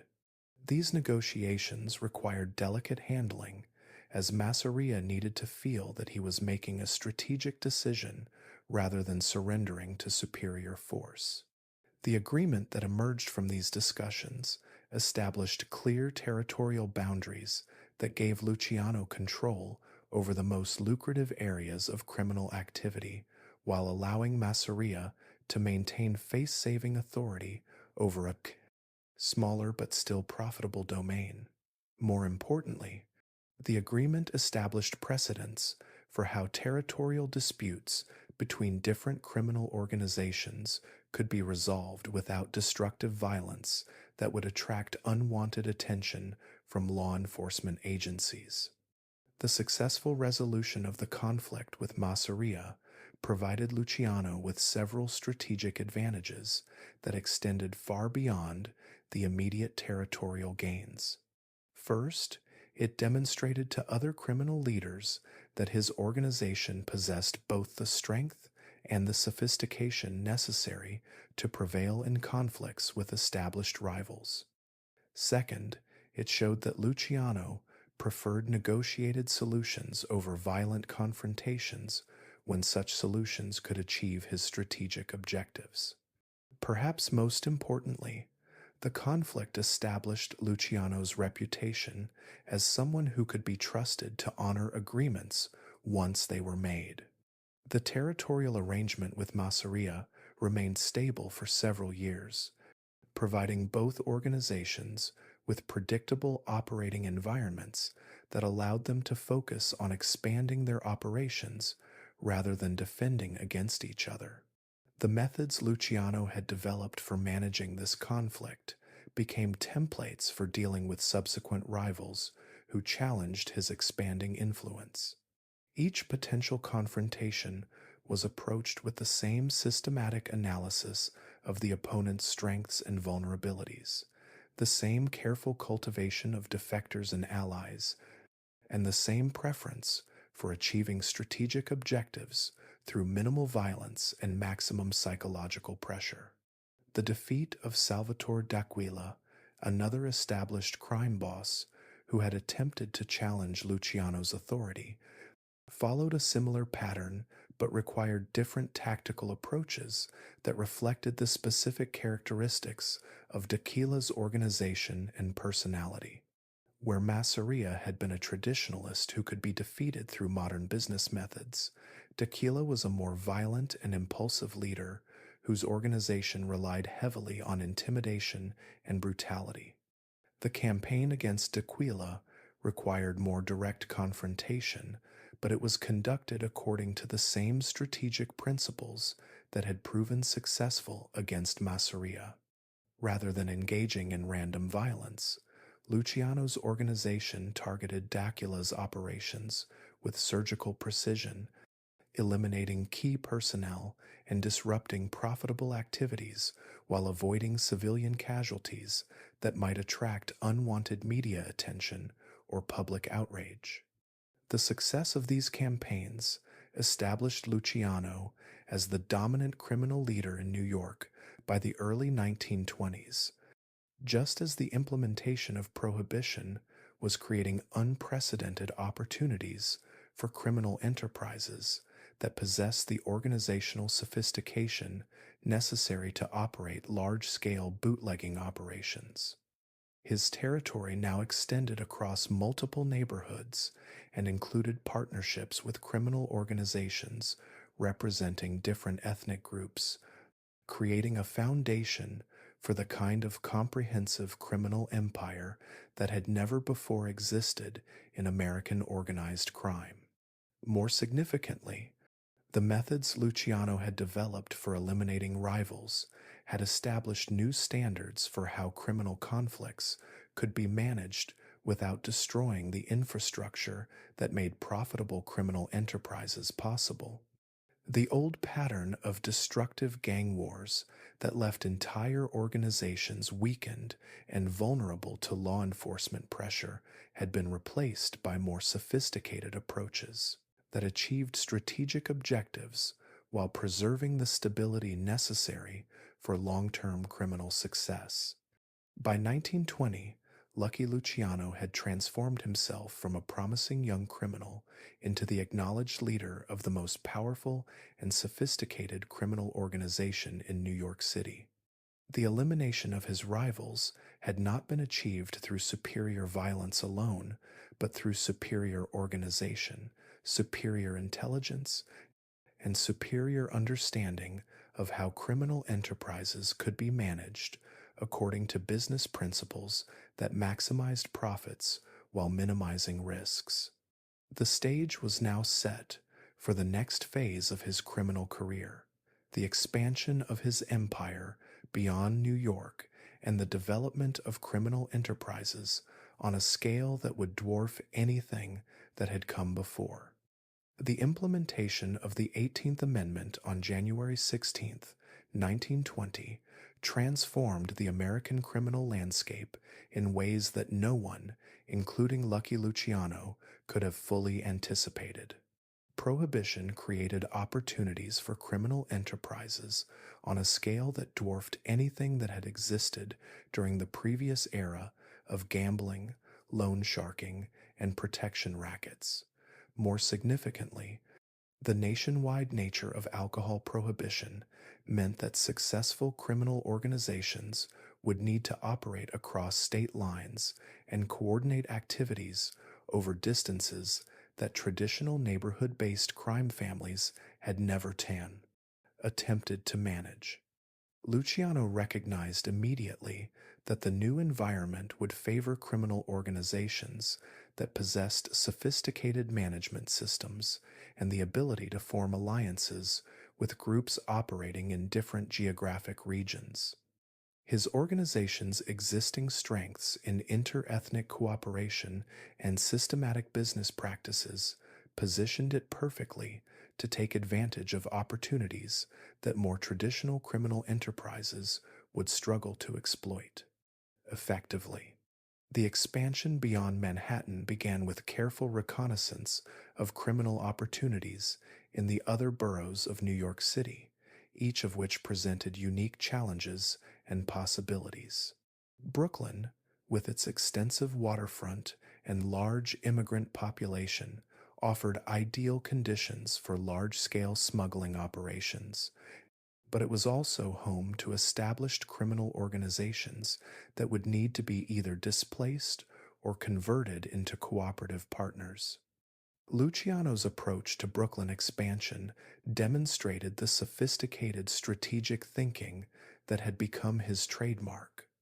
Rather than attempting to seize territory through force, he began by identifying legitimate businesses that could serve as fronts for bootlegging operations, while also providing actual goods and services that would justify their apparent profitability to law enforcement agencies and tax authorities. The selection of these front businesses required careful analysis of multiple factors, including location, existing business relationships, and the personal characteristics of their owners. Restaurants and nightclubs were obvious choices because they provided natural venues for alcohol consumption, but they also attracted attention from police officers who were specifically looking for prohibition violations. Import businesses offered better cover for large scale smuggling operations, but they required owners who possessed legitimate expertise in international trade and established relationships with customs officials. Frank Costello played a crucial role in identifying and cultivating relationships with business owners who could be convinced to cooperate with bootlegging operations, either through financial incentives or through more subtle forms of pressure. His diplomatic skills proved particularly valuable in negotiations with legitimate businessmen who were reluctant to become involved in criminal activities, but could be persuaded that cooperation would be both profitable and relatively safe. The expansion into Queens presented different challenges that required modifications to the organizational methods that had proven successful in Manhattan and Brooklyn. Queens was more suburban in character, with less dense population and fewer opportunities for the kinds of neighborhood based criminal activities that had formed the foundation of Luciano's original operations. However, the borough's proximity to airports and highways made it valuable for transportation and logistics operations that were becoming increasingly important as bootlegging expanded beyond local markets. The establishment of operations in the Bronx required Luciano's organization to compete directly with Irish criminal groups that had dominated illegal activities in that borough for decades. These groups possess strong relationships with corrupt police officers and political figures, advantages that could not be overcome through simple financial competition. Luciano's solution involved forming strategic alliances with the existing Irish. Sophistication of these money laundering operations far exceeded anything that had previously been attempted by American criminal organizations. They required detailed understanding of banking regulations, tax laws, and interstate commerce rules that allowed criminal profits to be transformed into apparently legitimate business income that could be invested in legal enterprises or used for personal expenditures without attracting attention from law enforcement agencies. The diversification of criminal activities beyond bootlegging represented another crucial aspect of the organization's expansion during this period. While alcohol smuggling and distribution provided the largest single source of profits, Luciano understood that depending too heavily on any single criminal enterprise created vulnerabilities that could be exploited by law enforcement agencies or rival criminal organizations. The expansion into narcotics trafficking began cautiously, with small-scale operations designed to test market demand and evaluate the risks associated with this potentially lucrative but extremely dangerous form of criminal activity. The drug trade offered higher profit margins than bootlegging, but it also carried much more severe legal penalties and generated more intense law enforcement pressure. Labor racketeering provided opportunities for expansion that complemented the organization's bootlegging operations while creating legitimate cover for many of the business relationships that illegal alcohol distribution required. Control over construction unions and trucking companies provided both direct profits from corruption and indirect benefits that supported other criminal enterprises. The expansion of gambling operations beyond traditional neighborhood based numbers games required the development of more sophisticated systems that could serve customers across wider geographic areas while maintaining the security and reliability that successful gambling enterprises required. The organization developed networks of telephone based betting operations that could serve customers throughout the New York metropolitan area and beyond. By 1923, Lucky Luciano's criminal organization had evolved from a local Manhattan operation into a sophisticated criminal enterprise that generated profits from activities conducted throughout the northeastern United States. The organization employed hundreds of associates, operated dozens of legitimate front businesses, and generated annual revenues that exceeded those of many legitimate corporations. More significantly, the organizational methods that Luciano had developed for managing this expansion had established new standards for how large scale criminal enterprises could be structured and operated. The combination of centralized strategic control and decentralized operational management allowed the organization to respond quickly to changing circumstances while maintaining the coordination necessary for complex multi city operations. The success of this expansion provided the foundation for even more ambitious plans that would transform Lucky Luciano from a regional criminal leader into a figure whose influence would extend throughout American organized crime. The empire was built, and the stage was set for the consolidation of power that would make him the most significant criminal figure of his generation. The success of Lucky Luciano's expanding criminal empire depended not merely on the loyalty of his associates or the efficiency of his operations, but on something far more delicate and dangerous: the systematic corruption of the very officials whose duty it was to enforce the law. By 1924, Luciano had come to understand that lasting criminal success required not just evading law enforcement, but transforming certain members of law enforcement into unwitting partners in his enterprises. This transformation began with careful observation and meticulous research into the personal and professional lives of police officers, judges, prosecutors, and political figures whose decisions could affect his organization's operations. Luciano's approach to corruption was never casual or opportunistic, but rather the product of detailed intelligence gathering that would have impressed legitimate business executives studying potential partners or competitors. Frank Costello assumed primary responsibility for developing these corruption networks, a role that suited his temperament and his particular talents for understanding human motivation. Costello possessed an almost intuitive ability to identify which officials might be susceptible to various forms of influence, and more importantly, which approaches would be most effective with different types of personalities and circumstances. The process of corrupting a police officer, for example, began long before any direct approach was made. Costello would arrange for detailed surveillance of promising targets, learning their daily routines, their financial situations, their family relationships, and their personal habits. This information provided the foundation for approaches that were tailored to each individual's specific vulnerabilities and motivations.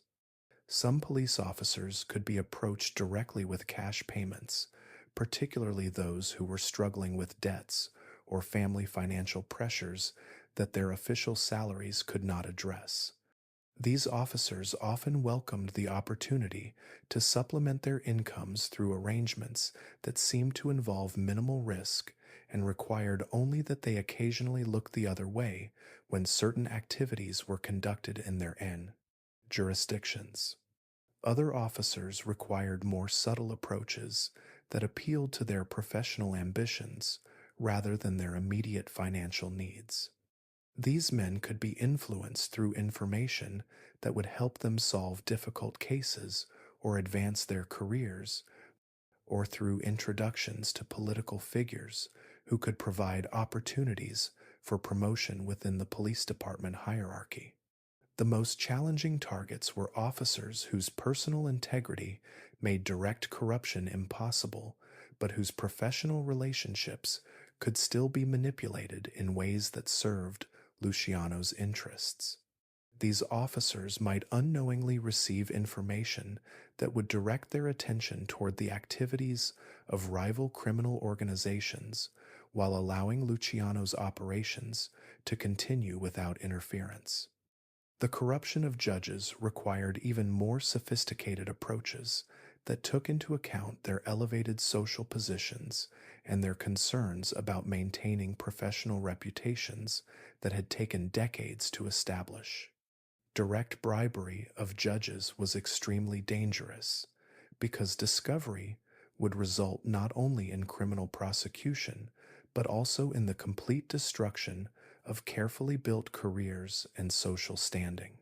Instead, Luciano's organization developed methods for influencing judicial decisions through indirect channels that provided judges with plausible explanations for favorable rulings that went beyond simple corruption.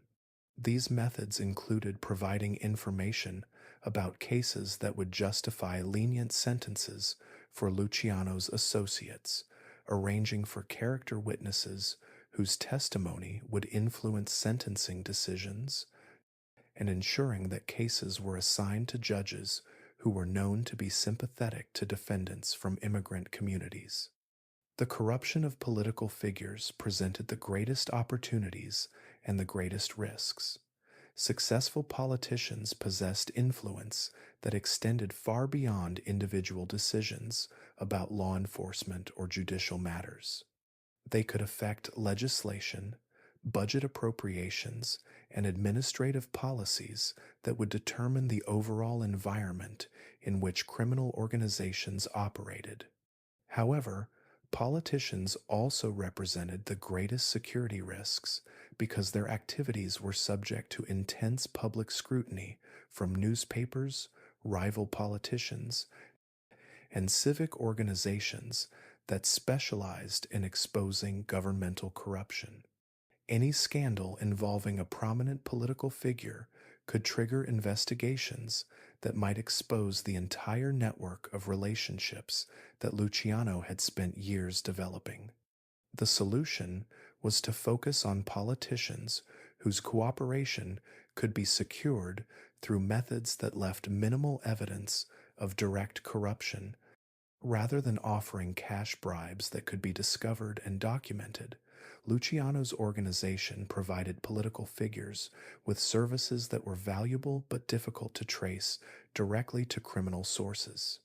These services included information about the activities of political rivals, assistance with labor disputes that could affect the success of public works projects, and help with fundraising activities that enabled politicians to finance their campaigns without relying entirely on legitimate donors whose support might come with unwanted conditions or expectations.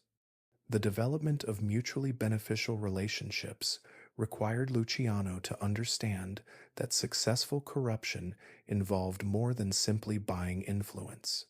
The most sustainable corrupt relationships were those in which all parties genuinely benefited from their cooperation and where the risks of exposure were minimized through careful attention to operational security. Police officers who accepted payments from Luciano's organization were not simply taking bribes, they were entering into business relationships that provided them with steady, supplemental income in exchange for services that they could perform without dramatically altering their normal professional duties. The key was ensuring that these services appeared to be within the normal range of police discretion and judgment. Judges who cooperated with Luciano's organization were not necessarily making obviously corrupt decisions, but rather exercising their legitimate judicial discretion in ways that happened to favor defendants who were associated with Luciano's criminal enterprises. The cooperation was often subtle enough that even the judges themselves might not have acknowledged that they were being influenced by factors beyond the legal merits of individual cases. Politicians who worked with Luciano's organization were typically pursuing legitimate policy objectives that happened to align with Luciano's business interests. The cooperation might involve supporting legislation that would make certain forms of law enforcement more difficult, or opposing budget increases for agencies that were investigating organized crime activities.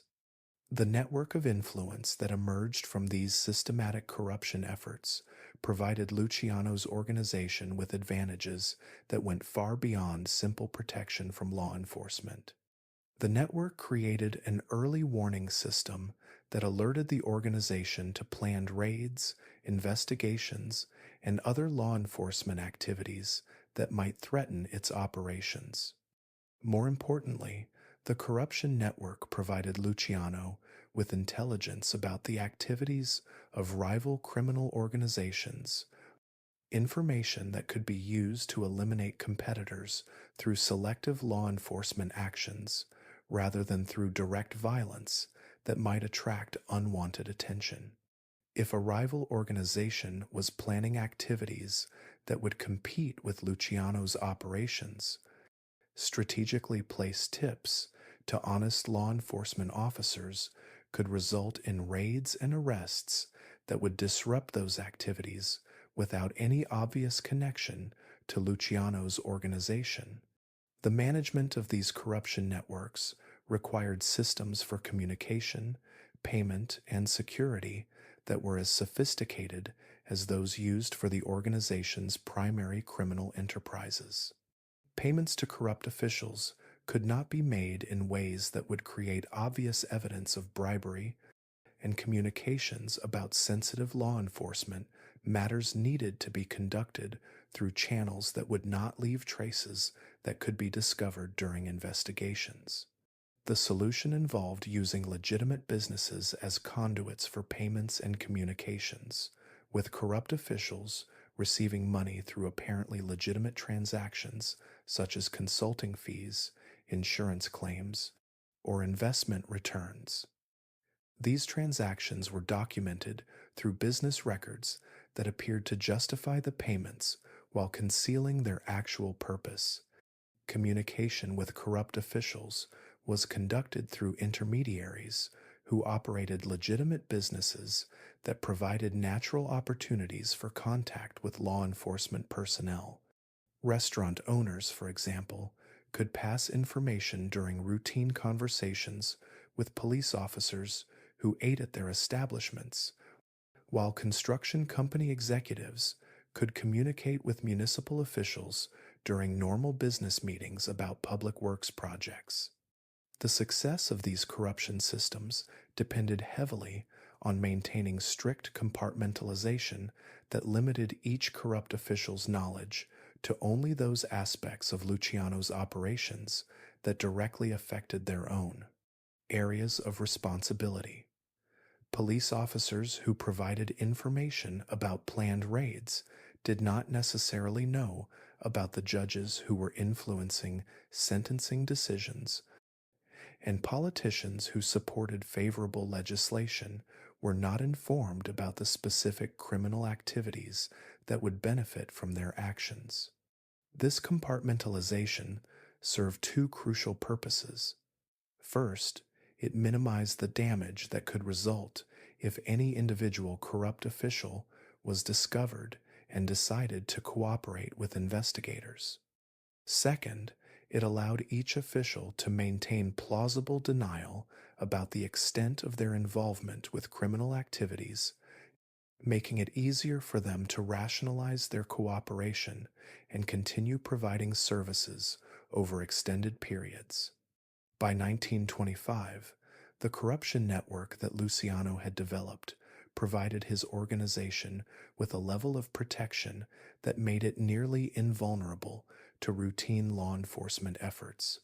The organization operated with confidence that came from knowing that most planned law enforcement actions would be discovered in advance, that cooperative officials would minimize the impact of any unavoidable investigations, and that rival criminal organizations could be subjected to selective prosecution that would eliminate them as competitive threats. The psychological impact of this protection on Luciano's associates was enormous. The knowledge that the organization possessed extensive influence within law enforcement and political circles created a sense of security that allowed associates to focus their attention on expanding criminal operations rather than constantly defending against law enforcement pressure. More significantly, the reputation for having extensive official protection served as a powerful recruitment tool that helped Luciano attract talented individuals who might otherwise have been reluctant to become involved in criminal activities. The perception that his organization was insulated from serious law enforcement consequences made association with Luciano appear to be a safer and more attractive option than working with criminal groups that lacked similar protection. However, the very success of these corruption efforts created new vulnerabilities that would eventually contribute to Luciano's downfall. The extensive network of corrupt relationships required constant maintenance and generated increasing risks as more officials became involved and as law enforcement agencies developed more sophisticated methods for detecting and investigating official corruption. The corruption that had made Lucky Luciano's organization nearly untouchable had also made it dependent on relationships that were inherently unstable and ultimately beyond his complete control. The foundation of his empire rested not only on criminal skill and organizational ability, but on the continued cooperation of officials whose own interests and circumstances were constantly changing in ways that could not always be predicted or managed. The implementation of the 18th Amendment on January 16, 1920, transformed the American criminal landscape in ways that no one, including Lucky Luciano, could have fully anticipated. Prohibition created opportunities for criminal enterprises on a scale that dwarfed anything that had existed during the previous era of gambling, loan sharking, and protection rackets. More significantly, the nationwide nature of alcohol prohibition meant that successful criminal organizations would need to operate across state lines and coordinate activities over distances that traditional neighborhood-based crime families had never attempted to manage.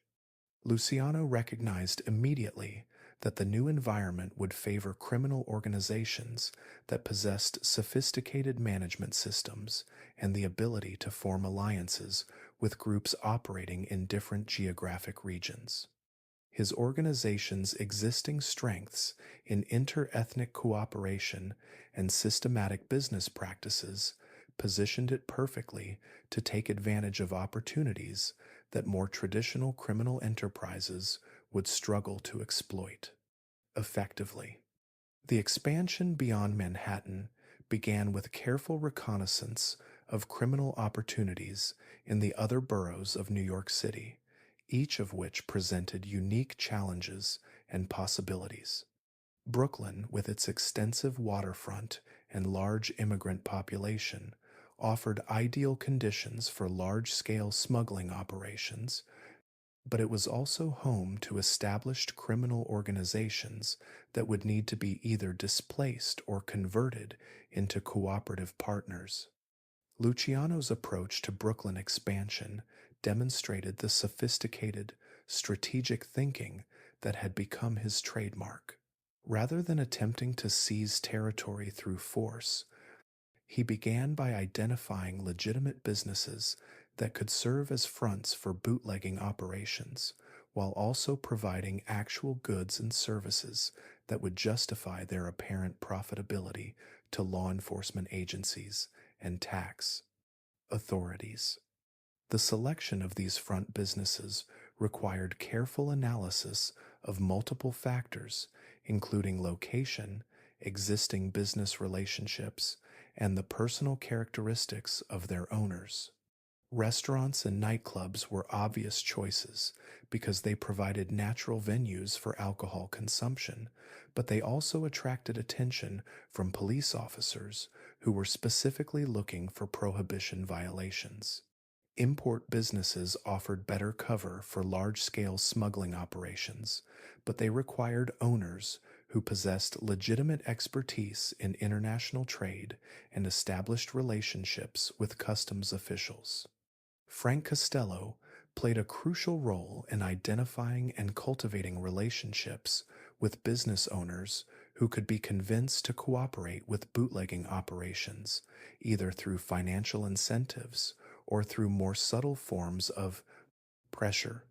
His diplomatic skills proved particularly valuable in negotiations with legitimate businessmen who were reluctant to become involved in criminal activities, but could be persuaded that cooperation would be both profitable and relatively action safe. The expansion into Queens presented different challenges that required modifications to the organizational methods that had proven successful in Manhattan and Brooklyn. Queens was more suburban in character, with less dense population and fewer opportunities for the kinds of neighborhood based criminal activities that had formed the foundation of Luciano's original operations.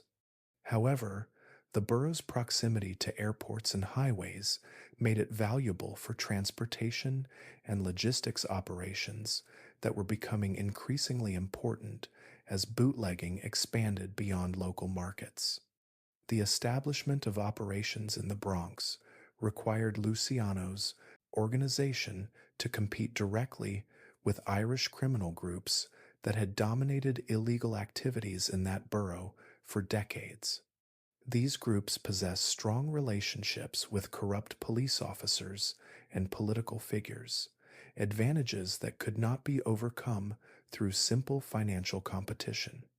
Luciano's solution involved forming strategic alliances with the existing Irish organizations rather than attempting to displace them, creating cooperative arrangements that allowed both groups to benefit from the expanded opportunities that prohibition provided. The process of negotiating these alliances required Luciano to demonstrate both the strength of his organization and his willingness to share profits with cooperative partners. The negotiations were conducted over months of careful discussion, with each potential partner evaluating whether cooperation would be more profitable than continued independence or potential conflict. Meyer Lansky's financial expertise proved invaluable in structuring these cooperative arrangements in ways that satisfied all parties while maintaining Luciano's ultimate authority over strategic decisions. The agreements that emerged from these negotiations established precedents for profit sharing, territorial boundaries, and dispute resolution that would serve as models for similar arrangements with criminal organizations in other cities. The expansion beyond New York City required even more sophisticated approaches to organization and management.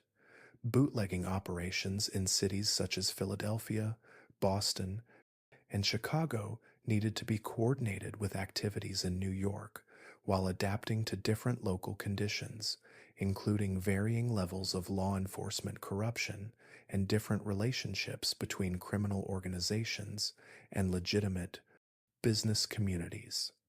The establishment of operations in Philadelphia began with careful study of the existing criminal landscape and the identification of potential partners who possessed both the local knowledge necessary for successful operations and the Wake organizational capabilities required for large scale bootlegging activities.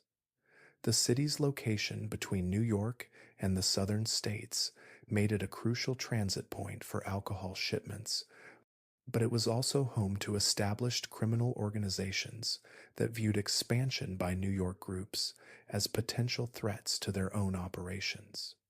Luciano's approach to Philadelphia expansion involved a combination of direct negotiation with established criminal leaders and the development of independent operations that could demonstrate his organization's capabilities without directly challenging existing territorial arrangements.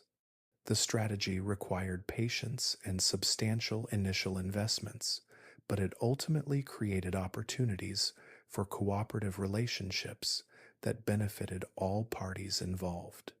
The logistics of coordinating criminal activities across multiple cities presented challenges that had no precedent in American organized crime. Communication systems that worked effectively within individual neighborhoods or cities became inadequate for managing operations that spanned hundreds of miles and involved dozens of semi independent associates. The organization needed methods for transmitting instructions, coordinating shipments, and managing financial flows without creating evidence that could be used by law enforcement agencies to prosecute key figures. The solution involved a combination of legitimate business activities and carefully designed communication protocols that allowed complex operations to be coordinated through apparently routine commercial transactions. Import businesses provided cover for international communications related to alcohol procurement, while trucking companies offered justification for the transportation and logistics planning that bootlegging operations required. The development of these communication systems required Luciano's organization to employ individuals with skills that were rarely found in traditional criminal enterprises.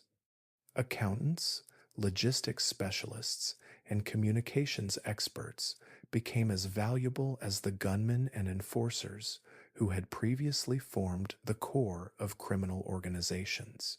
This evolution reflected the fundamental transformation of organized crime from neighborhood based protection rackets to sophisticated business enterprises that operated according to principles that were similar to those employed by ADT and Lavin. Legitimate corporations. The financial management of far flung operations presented equally complex challenges. Profits from bootlegging operations in different cities needed to be collected, consolidated, and distributed according to previously negotiated agreements while maintaining detailed records that could track the performance of individual operations without creating evidence that could be used in criminal prosecutions. Meyer Lansky developed financial systems that allowed money to flow through networks of legitimate businesses in ways that made it virtually impossible for law enforcement agencies to trace funds from their criminal sources to their ultimate destinations. These systems involved multiple layers of transactions through banks, investment companies, and legitimate businesses that were located in different states and operated according to different regulatory systems. The sophistication of these money laundering operations far exceeded anything that had previously been attempted by American criminal organizations. They required detailed understanding of banking regulations, tax laws, and interstate commerce rules that allowed criminal profits to be transformed into apparently legitimate business income that could be invested in legal enterprises or used for personal expenditures without attracting attention from law enforcement agencies. The diversification of criminal activities beyond bootlegging represented another crucial aspect of the organization's expansion during this period. While alcohol smuggling and distribution provided the largest single source of profits, Luciano understood that depending too heavily on any single criminal enterprise created vulnerabilities that could be exploited by law enforcement agencies or rival criminal organizations. The expansion into narcotics trafficking began cautiously, with small scale operations designed to test market demand and evaluate the risks associated with this potentially lucrative but extremely dangerous form of criminal activity.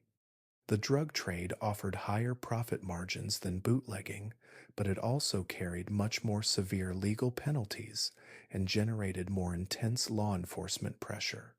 Labor racketeering provided opportunities for expansion that complemented the organization's bootlegging operations while creating legitimate cover for many of the business relationships that illegal alcohol distribution required.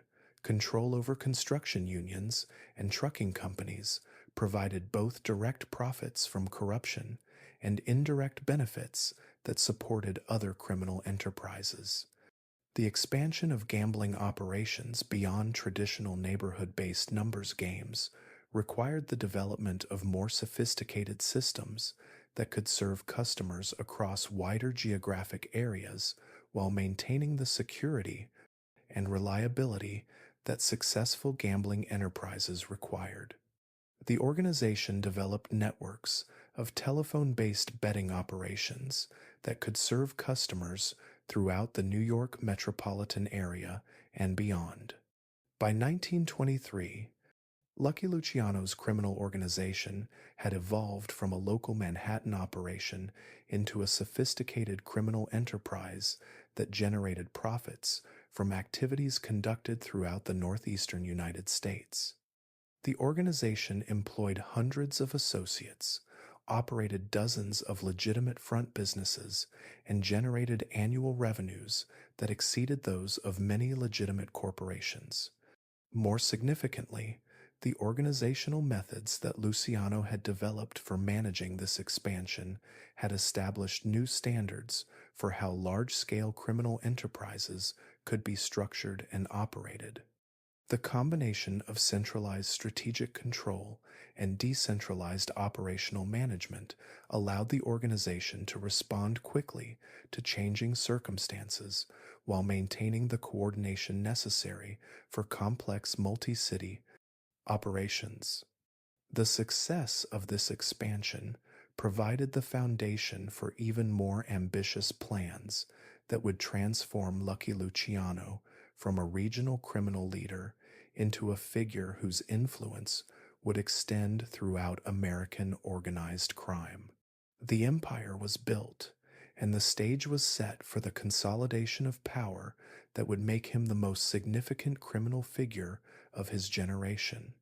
The Christmas dinner of 1927 at the Luciano family home on East 10th Street would be the last time that Charles attended such a gathering without the weight of unspoken questions and barely concealed disappointment hanging over every conversation. His mother, Rose, had prepared the traditional feast that had marked their family celebrations since their arrival from Sicily more than 20 years earlier, but the familiar rituals could not bridge the growing distance between the successful criminal leader and the parents who had dreamed of a very different future for their son. Anthony Luciano, now 63 years old and showing the effects of decades of construction work, sat at the head of the table wearing his best suit, a garment that had been purchased for special occasions and carefully maintained through years of limited family resources. His hands, still bearing the permanent stains and calluses that marked a lifetime of manual labor, seemed to tremble slightly as he attempted to carve the turkey that represented the centerpiece of their modest celebration. The contrast between father and son had become increasingly stark with each passing year. Charles arrived at the family dinner, dressed in clothing that cost more than his father earned in several months, transported in an automobile that represented more wealth than the family had ever imagined possible, accompanied by bodyguards who waited discreetly outside, but whose presence was unmistakable to neighbors who watched from their windows. Rose attempted to maintain the illusion of normal family relationships by asking about Charles's health, his business activities, and his social life, but her questions carried an undertone of anxiety that revealed her understanding that her son's prosperity was connected to activities that she preferred not to examine too closely. Her attempts to serve him his favorite childhood foods represented a desperate effort to reconnect with the boy she remembered, but they also highlighted how far he had traveled from the simple pleasures that had once satisfied him. The conversation during dinner was punctuated by long silences that had not existed during Charles's youth, moments when family members searched for topics that would not lead to uncomfortable revelations about the sources of his wealth or the nature of his daily activities. His younger siblings, who had once looked up to him as a protective older brother, now seemed intimidated by his presence and uncertain about how to relate to someone whose life had become so removed from their own experiences. Charles found himself unable to participate naturally in the kind of casual family conversation that had once provided him with comfort and connection. Every story he might tell about his recent activities required careful editing to remove references to criminal enterprises, corrupt officials, or business decisions that had involved violence or intimidation. The effort of maintaining this facade of respectability was exhausting and ultimately unsuccessful, as his family members could sense the artificiality in his carefully constructed responses. The paranoia that had become a constant companion in Charles's professional life inevitably intruded into his personal relationships as well. Even during this family gathering, he found himself analyzing the motivations behind every question, wondering whether seemingly innocent inquiries about his activities might somehow be connected to law enforcement investigations or surveillance operations that he had not yet detected. The inability to trust completely extended beyond his family relationships to affect every aspect of his personal life. Women who expressed interest in romantic relationships with him needed to be evaluated not only as potential companions, but also as possible security risks who might inadvertently or deliberately compromise his operations. The spontaneity and vulnerability that characterized normal romantic relationships were impossible for someone whose survival depended on maintaining constant vigilance about the motivations and loyalties of everyone around him.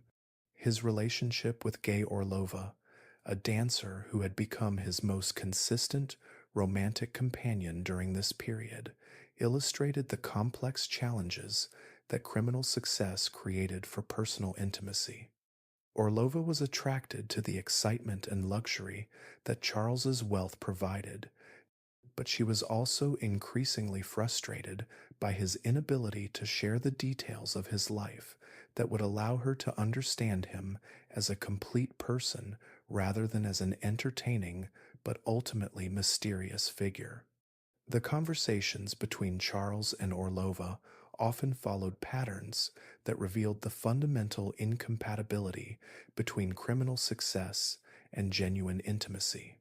She would ask about his day, and he would provide responses that were charming but essentially meaningless, filled with references to business meetings and social obligations that told her nothing about his actual activities or concerns.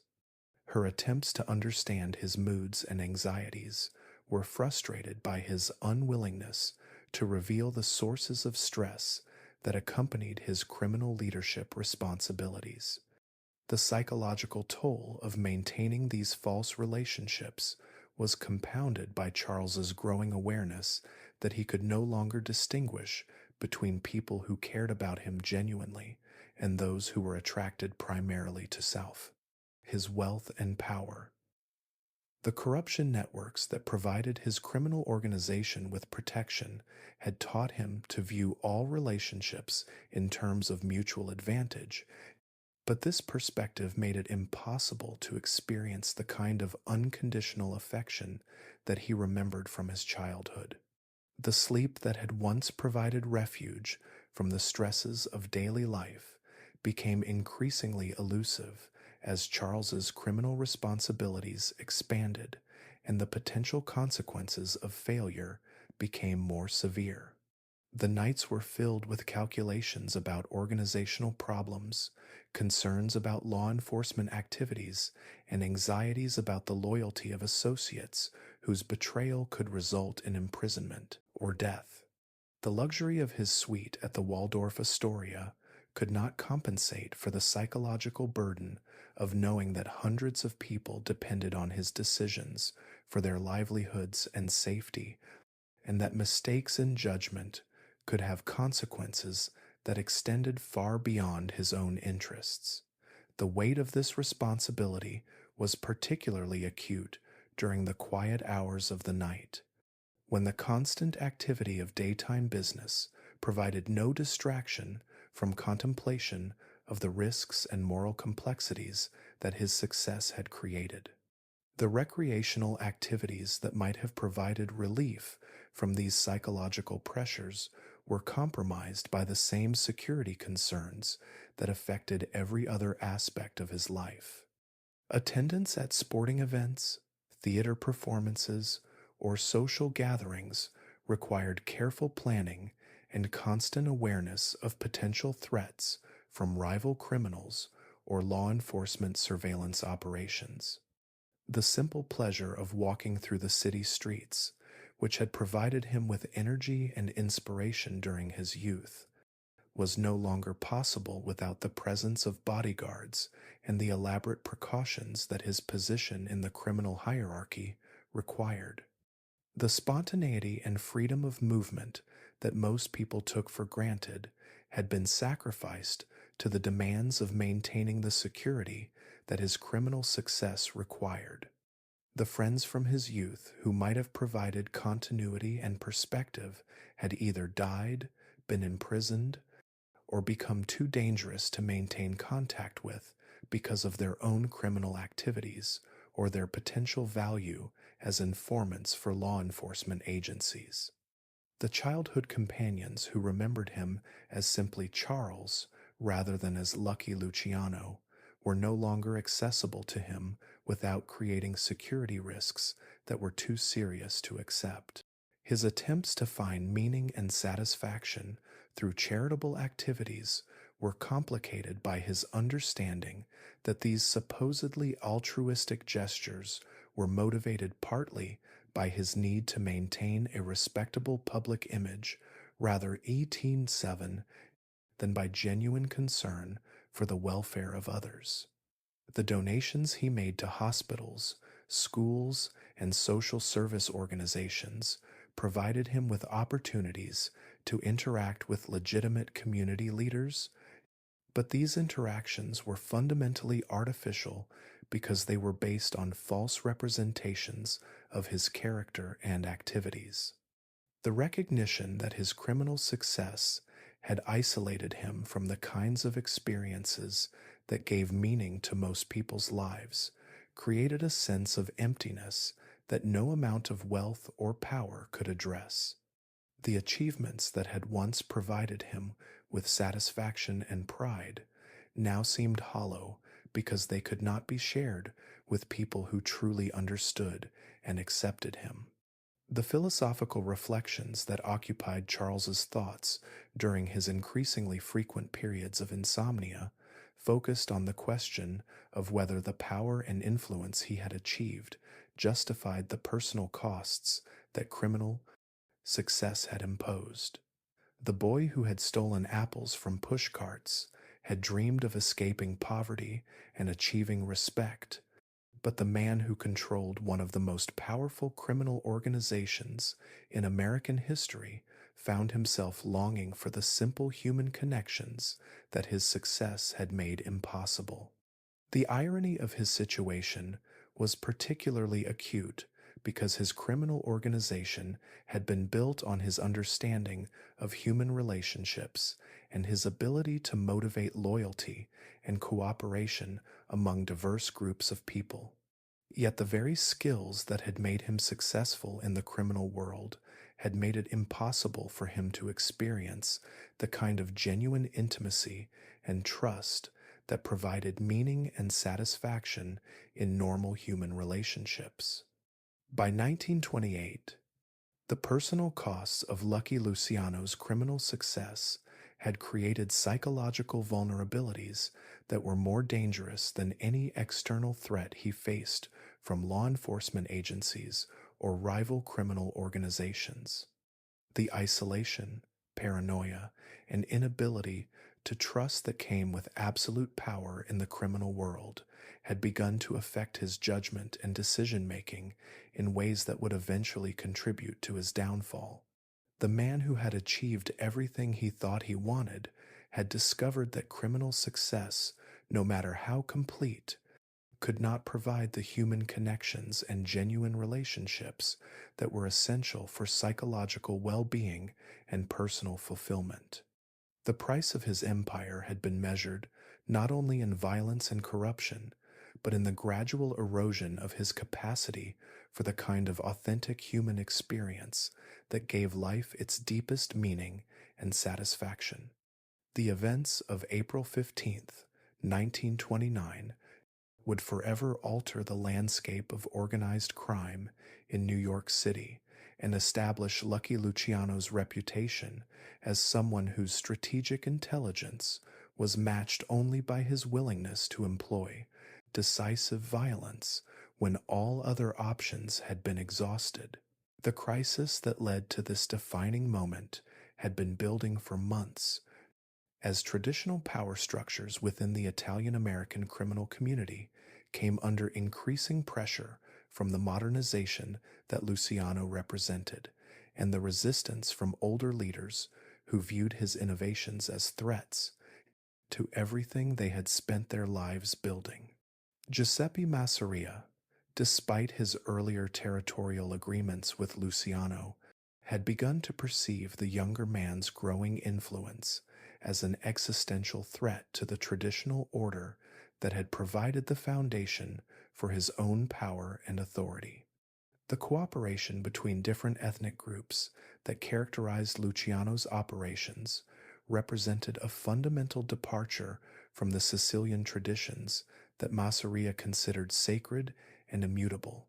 The immediate cause of the conflict that would reshape the criminal hierarchy was Masseria's demand that Luciano abandon his partnerships with Jewish and Irish criminals and return to the exclusively Italian organizational structure that had characterized organized crime during the previous generation. This demand was presented not as a request for negotiation, but as an ultimatum that would require Luciano to dismantle much of what he had spent a decade building. Luciano understood that acquiescing to Masseria's demands would signal weakness to other potential challengers and would eliminate many of the competitive advantages that had made his organization successful. More significantly, compliance would require him to betray associates like Meyer Lansky and Frank Costello, whose loyalty and expertise had been essential to his rise and whose continued cooperation would be necessary for future success. The decision to resist Masseria's ultimatum was not made impulsively or out of personal animosity, but rather through careful analysis of the strategic implications and long term consequences of different possible responses. Luciano spent weeks consulting with his most trusted advisors, evaluating the relative strengths of the competing organizations and developing contingency plans that would minimize the risks of the confrontation that was becoming inevitable. The planning that preceded the elimination of Giuseppe Masseria demonstrated the sophisticated approach to violence that had become characteristic of Luciano's organizational methods. Unlike the random brutality that had marked earlier conflicts between criminal groups, this operation was designed to achieve specific strategic objectives while minimizing the collateral damage that might attract unwanted attention from law enforcement agencies or create lasting enmities with other criminal organizations. The location selected for the confrontation was a restaurant in Coney Island called Nuova Villa Tamaro, an establishment that was far enough from Manhattan to provide privacy and isolation while still offering the kind of respectable setting that would allow the meeting to appear legitimate to any casual observers. The restaurant's owner had been carefully cultivated as a cooperative partner who understood the importance of discretion and who could be trusted to manage any complications that might arise during or after the planned events. The invitation that brought Masseria to the restaurant was extended through intermediaries who presented it as an opportunity for peaceful negotiation that might resolve the territorial and philosophical disputes that had been creating tension between the two organizations. The careful orchestration of this deception required detailed planning that took into account Masseria's security procedures, his personal habits, and his psychological profile.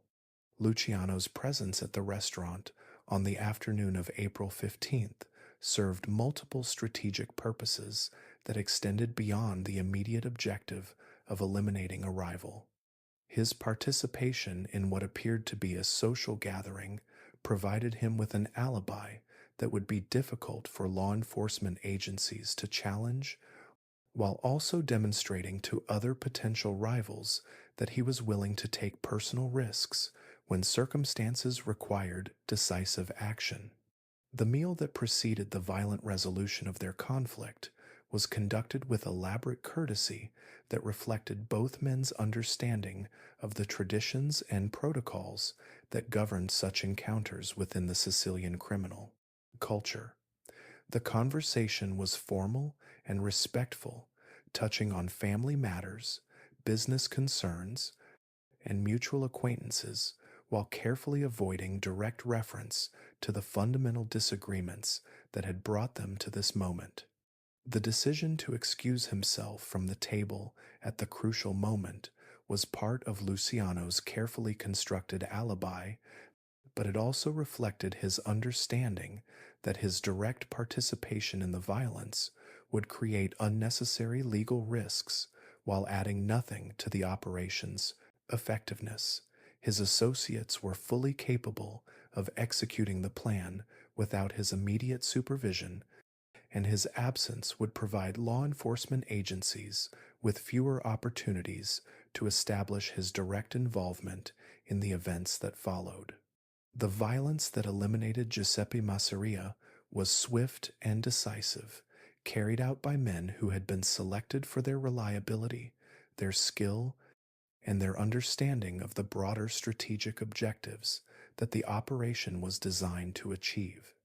The execution was conducted with professional efficiency that minimized the possibility of mistakes or complications that might compromise the operation's success. The immediate aftermath of Masseria's elimination required careful management to ensure that the strategic objectives of the operation were achieved without creating new problems that might prove more dangerous than the original conflict.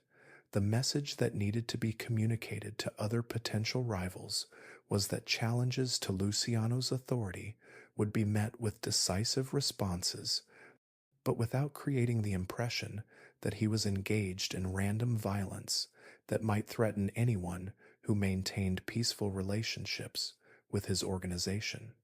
The investigation that followed Massaria's death illustrated both the effectiveness of Luciano's corruption networks and the sophisticated planning that had preceded the operation.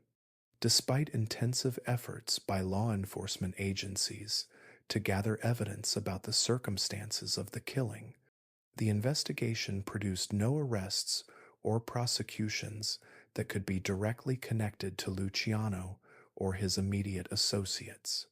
The alibis that had been constructed for the participants in the operation proved sufficient to deflect official scrutiny and enquête of Welpers, while the reluctance of potential witnesses to cooperate with law enforcement agencies reflected both fear of retaliation and genuine ignorance about the identities of those responsible for the violence. The message was clear to everyone who understood the dynamics of organized crime. Luciano possessed both the capability and the willingness to eliminate obstacles to his authority. The psychological impact of Massaria's elimination extended far beyond its immediate effect on potential rivals within the criminal hierarchy. Associates within Luciano's own organization gained renewed confidence in their leader's ability to protect their interests and advance their collective goals, while potential recruits became more interested in joining an organization that had demonstrated such decisive strength and sophisticated planning capabilities. The elimination of Giuseppe Massaria also sent a clear message to law enforcement agencies that Luciano's organization had evolved beyond the relatively unsophisticated criminal groups that police had traditionally confronted. The professional execution of the operation and the subsequent failure of the investigation demonstrated that criminal enterprises were becoming more organized and more dangerous than law enforcement agencies had previously recognized.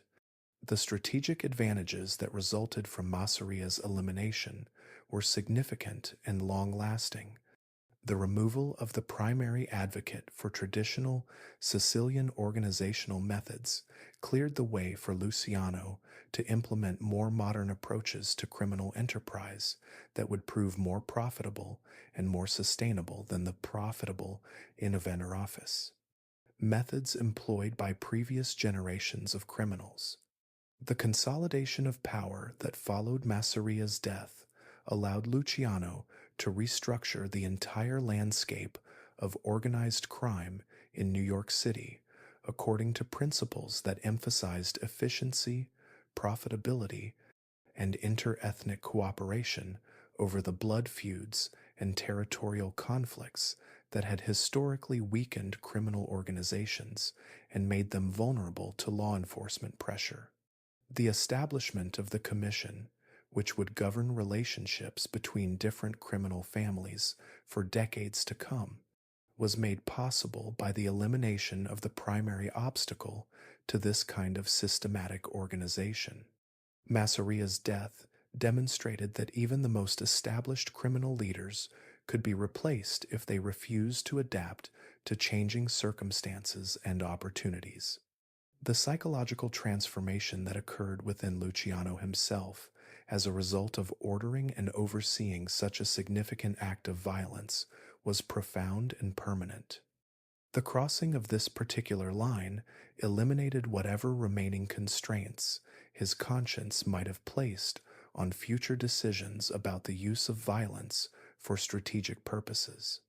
The recognition that he was now capable of ordering the death of someone who had once been his mentor and ally changed Luciano's understanding of his own character and capabilities in ways that affected every subsequent decision about the organizational management and strategic planning. The boy who had stolen fruit from pushcarts had evolved into someone who could eliminate human obstacles to his ambitions with the same methodical planning that he brought to legitimate business decisions. However, the very decisiveness and effectiveness of the operation also created new vulnerabilities that would eventually contribute to Luciano's downfall. The reputation for ruthless efficiency that protected him from some threats also attracted the attention of law enforcement agencies that recognized the need for more sophisticated approaches to combating organized crime. The success that had made Lucky Luciano the undisputed leader of organized crime in New York City had also marked him as the primary target for federal law enforcement efforts that would eventually develop the resources and techniques necessary to penetrate even the most sophisticated criminal organizations. The violence that had secured his position at the top of the criminal hierarchy had also ensured that his reign would be closely watched by enemies who possessed the patience and resources to plan his eventual destruction. The summer of 1930 brought with it a fundamental shift in the relationship between Lucky Luciano's criminal organization and the law enforcement agencies that had previously treated organized crime as a local police matter rather than a national security concern. The appointment of Thomas E. Dewey as special prosecutor for New York County represented more than just another administrative change in the criminal justice system. It signaled the beginning of a coordinated federal effort to combat organized crime using resources and techniques that had never before been applied to criminal investigations. Dewey's appointment was itself a response to growing public pressure for more effective action against criminal organizations that had become too visible and too powerful to ignore. The newspaper coverage of criminal activities had evolved from sensationalized accounts of individual crimes to systematic exposés of organizational structures and corruption networks that revealed the extent to which criminal enterprises had penetrated legitimate institutions. The New York Times, the Herald Tribune, and other major newspapers began publishing detailed investigations that documented the connections between criminal organizations, corrupt officials, and legitimate businesses in ways that made it impossible for political leaders to continue treating organized crime as merely an unfortunate but inevitable aspect of urban life. These investigative reports created public demand for action that transcended the usual political considerations that had previously protected criminal organizations from serious prosecution efforts. Luciano first became aware of the changing environment through reports from his corruption networks, which began providing warnings about increased surveillance activities and coordination between different law enforcement agencies that had historically operated independently. Frank Costello's sources within the police department reported unusual levels of activity in intelligence gathering operations, while Meyer Lansky's contacts within the federal government indicated that new resources were being allocated to criminal investigations that specifically targeted organized crime leaders. The initial response to these warnings was to implement enhanced security measures that had been developed for dealing with traditional law enforcement pressure, but it quickly became apparent that the new investigative approaches required more fundamental adaptations to operational procedures and organizational structure. The techniques that had successfully protected the organization from local police investigations were inadequate for dealing with federal agencies that possessed virtually unlimited resources and sophisticated surveillance capabilities. The psychological impact of operating under constant surveillance was particularly challenging for an organization that had grown accustomed to conducting its activities with relative freedom from law enforcement interference. Associates who had previously moved through the city with confidence began reporting feelings of paranoia and anxiety that affected their ability to conduct routine business operations effectively. The elaborate precautions that became necessary for even simple meetings created logistical complications that significantly increased the time and resources required for organizational management. Communications that had previously been conducted through routine telephone calls now required complex security procedures that involved multiple intermediaries and coded messages that were vulnerable to misunderstanding and delays. The strain on the corruption networks that had provided the organization with protection and intelligence was particularly severe, as corrupt officials became increasingly reluctant to provide information or services that might expose them to federal investigation. Several key sources of intelligence ceased providing information entirely, while others demanded significantly higher payments in exchange for cooperation that had become much more dangerous for them personally. The media attention that accompanied the increased law enforcement pressure created additional complications that extended beyond the immediate concerns about criminal prosecution. Luciano's name began appearing regularly in newspaper articles that described him as a major figure in organized crime, making it impossible to maintain the public image of legitimate businessman that had previously provided cover for his criminal activities. The social relationships that had allowed Luciano to move comfortably within legitimate society became increasingly difficult to maintain as his criminal reputation became more widely known. Business executives, politicians, and social figures who had previously welcomed his company began distancing themselves from associations that might damage their own reputations or attract unwanted scrutiny from law enforcement agencies. The restaurants, hotels, and social venues that had served as informal headquarters for organizational activities became increasingly uncomfortable locations for conducting business, as owners and staff became nervous about the attention that Luciano's presence attracted. Several establishments that had previously welcomed his patronage began discouraging his visits through subtle but unmistakable changes in their service and attitudes. The operational challenges created by increased law enforcement pressure required significant modifications to the organizational structures and procedures that had been developed during the previous decade of expansion and Whitbread's consolidation. Activities that had previously been conducted openly needed to be moved to more secure locations and conducted through more elaborate security procedures that significantly increased their cost and complexity. The bootlegging operations that had provided the largest single source of revenue for the organization were particularly vulnerable to the enhanced law enforcement efforts, as federal agencies possessed resources and authority that made large-scale alcohol smuggling much more dangerous than it had been during the early years of Prohibition.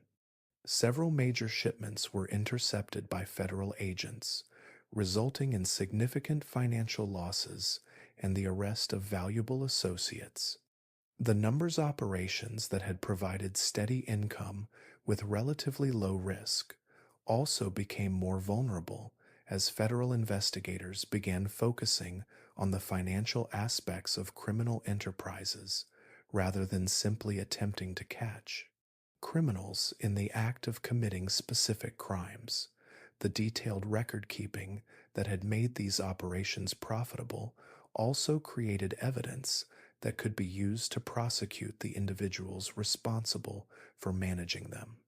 Labor racketeering activities faced increased scrutiny as federal agencies began investigating the connections between criminal organizations and legitimate labor unions.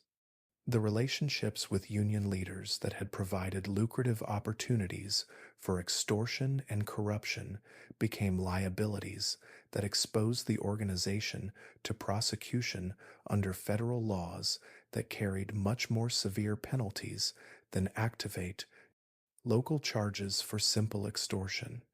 The financial systems that Meyer Lansky had developed for money laundering and asset protection required extensive modifications to deal with federal investigators who possessed the resources and expertise necessary to trace complex financial transactions through multiple legitimate businesses and bank accounts.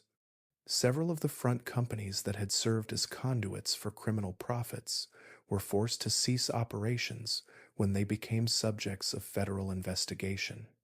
The psychological toll of operating under constant pressure began affecting Luciano's decision making abilities in ways that his associates found increasingly concerning. The man who had built his reputation on careful planning and strategic thinking began making impulsive decisions that reflected the stress and anxiety that constant surveillance and media attention created. The isolation that had always been an aspect of criminal leadership became more severe as the risks of maintaining personal relationships increased and the opportunities for normal social interaction decreased. The loneliness that had begun during his rise to power was intensified by the recognition that his criminal success had made him a target for law enforcement efforts that would continue until he was either imprisoned or eliminated. The organizational loyalty that had been one of the primary sources of Luciano's strength began showing signs of strain as associates weighed the benefits of continued cooperation against the increasing risks of criminal prosecution. Several long term associates began distancing themselves from the organization, while others demanded modifications to their responsibilities that would reduce their exposure to federal investigation. The commission that Luciano had created to coordinate relationships between different criminal organizations became increasingly difficult to maintain as member families faced their own law enforcement pressures and became reluctant to participate in meetings that might provide federal investigators with evidence of ongoing criminal conspiracy.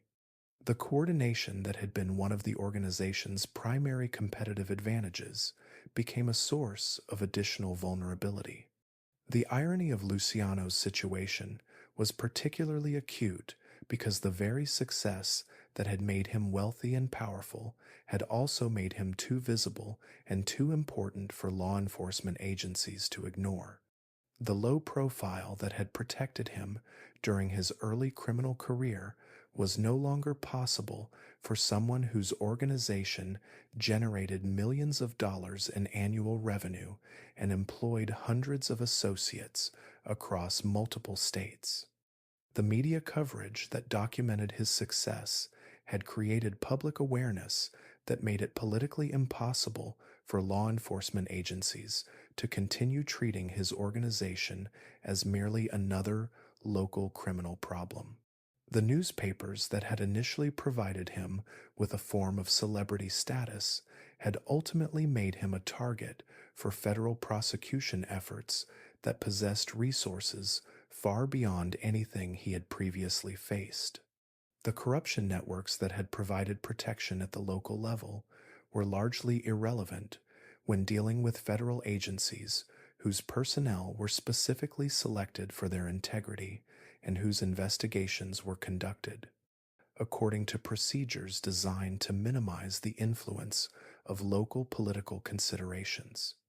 The relationships with police officers and municipal officials that had been so valuable during his rise to power provided little protection against federal prosecutors who answered to authorities in Washington rather than to local political machines. By 1931, Lucky Luciano found himself in the unprecedented position of being simultaneously at the height of his criminal power and more vulnerable to prosecution than he had ever been during his rise through the criminal hierarchy. The success that had made him the most powerful criminal leader in American history had also made him the primary target for law enforcement efforts that would ultimately prove more sophisticated and more persistent than anything organized crime had previously encountered.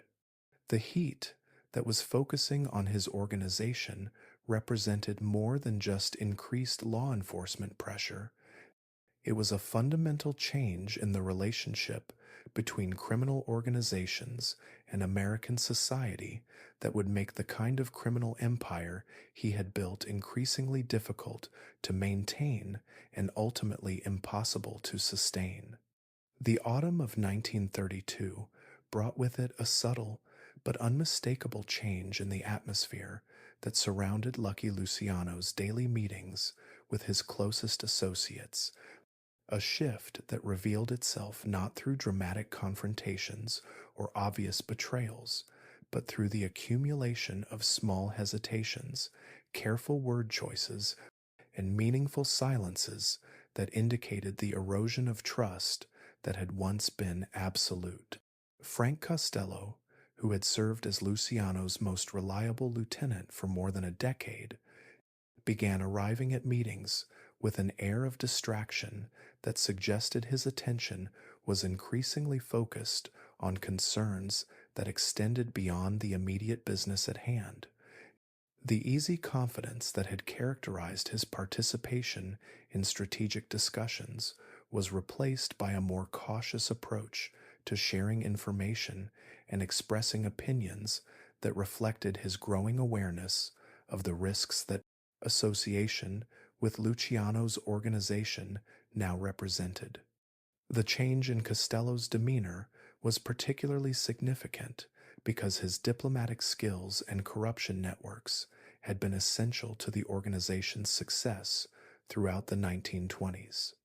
His reluctance to provide the detailed intelligence reports that had previously formed the foundation for strategic planning indicated that he was beginning to weigh his personal safety against his loyalty to the organization. Meyer Lansky, whose financial expertise had enabled the sophisticated money laundering operations that protected the organization's profits, began demonstrating similar signs of divided loyalty as federal investigators increased their scrutiny of the legitimate businesses that served as conduits for criminal funds. His requests for modifications to financial procedures that would reduce his direct involvement in the most vulnerable operations reflected his understanding that his specialized knowledge made him particularly valuable as a potential provlak. Government witness. The meetings that had once been characterized by open discussion of operational challenges and strategic opportunities became, quote, exercises in careful information management, with each participant evaluating what could be safely shared and what should be withheld to protect their own interests. The collaborative atmosphere that had distinguished Luciano's organization from more traditional criminal enterprises gradually gave way to a climate of suspicion and calculation.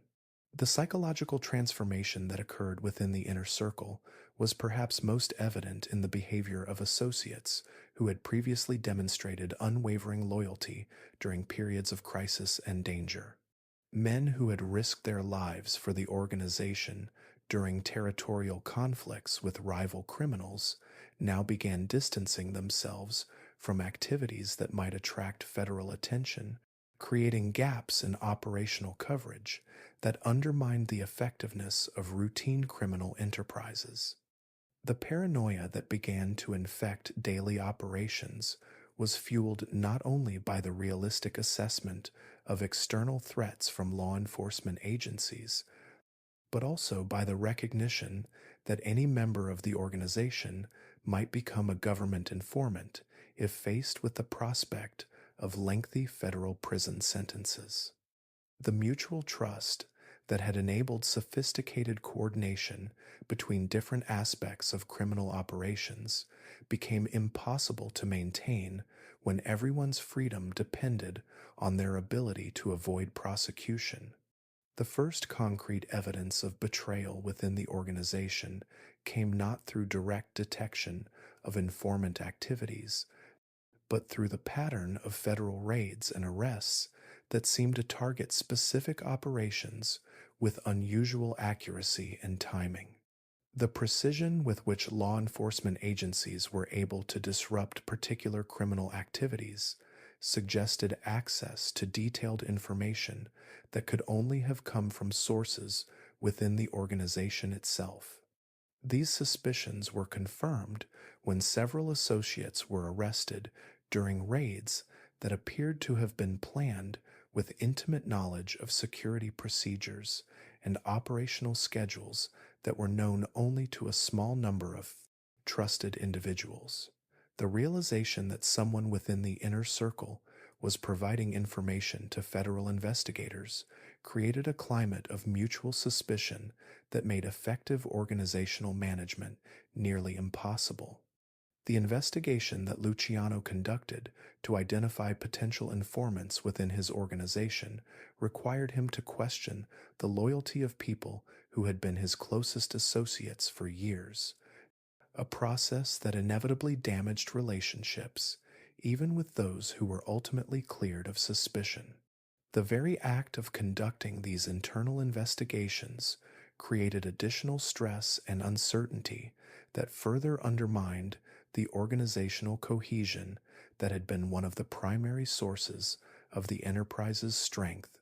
The pressure of maintaining loyalty while protecting individual interests created impossible choices for associates who had devoted their careers to the criminal organization but now faced the prospect of lengthy prison sentences if they continued their association with activities that were increasingly likely to result in federal prosecution. The loyalty that had once been reinforced by shared profits and mutual protection became a liability that threatened everyone's freedom and safety. Vito Genovese, who had managed the numbers operations that provided steady income for the organization, began making discreet inquiries about opportunities to establish independent criminal activities that would not be directly associated with Luciano's enterprise. These conversations, which were reported to Luciano by other associates, indicated that even his most trusted lieutenants were developing contingency plans that assumed the eventual collapse of the organization. The gradual withdrawal of key personnel created operational problems that extended beyond the immediate loss of their expertise and connections. The replacement of experienced associates with newcomers who lacked established relationships and proven reliability introduced additional security risks while simultaneously reducing the effectiveness of criminal operations that depended on careful coordination and mutual trust. The commission meetings that had previously served as forums for coordinating activities between different criminal organizations became increasingly difficult to conduct as member families faced their own internal loyalty problems and became reluctant to share information that might be used against them if any participant became a government informant. The cooperative relationships that had distinguished Luciano's approach to organized crime began to deteriorate as each organization focused on protecting its own interests.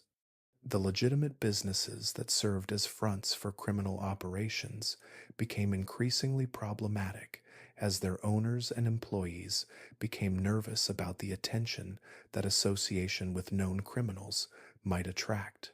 Several key establishments that had provided cover for meetings and financial transactions began refusing to accommodate activities that might expose them to federal investigation. The corruption networks that had provided protection and intelligence throughout the organization's rise to power began showing signs of similar strain as corrupt officials became increasingly reluctant to maintain relationships that might result in their own prosecution under federal anti corruption statutes. The flow of information about law enforcement activities decreased significantly, while the cost of obtaining cooperation from remaining sources increased dramatically.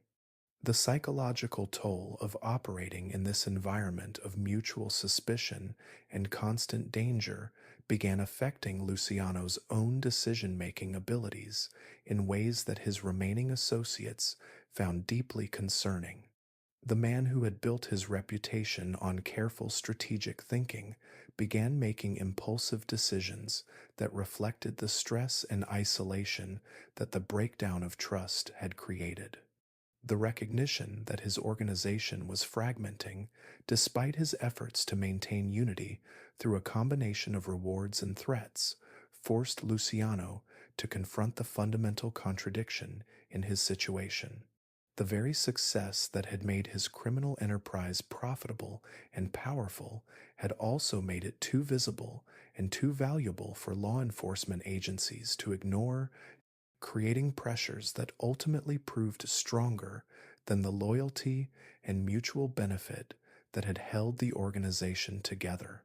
The irony of Luciano's predicament was that the organizational innovations that had distinguished his approach to criminal enterprise, particularly his emphasis on cooperation across ethnic boundaries and systematic business practices, had made his organization more vulnerable to the kind of federal investigations that were specifically designed to combat sophisticated criminal enterprises.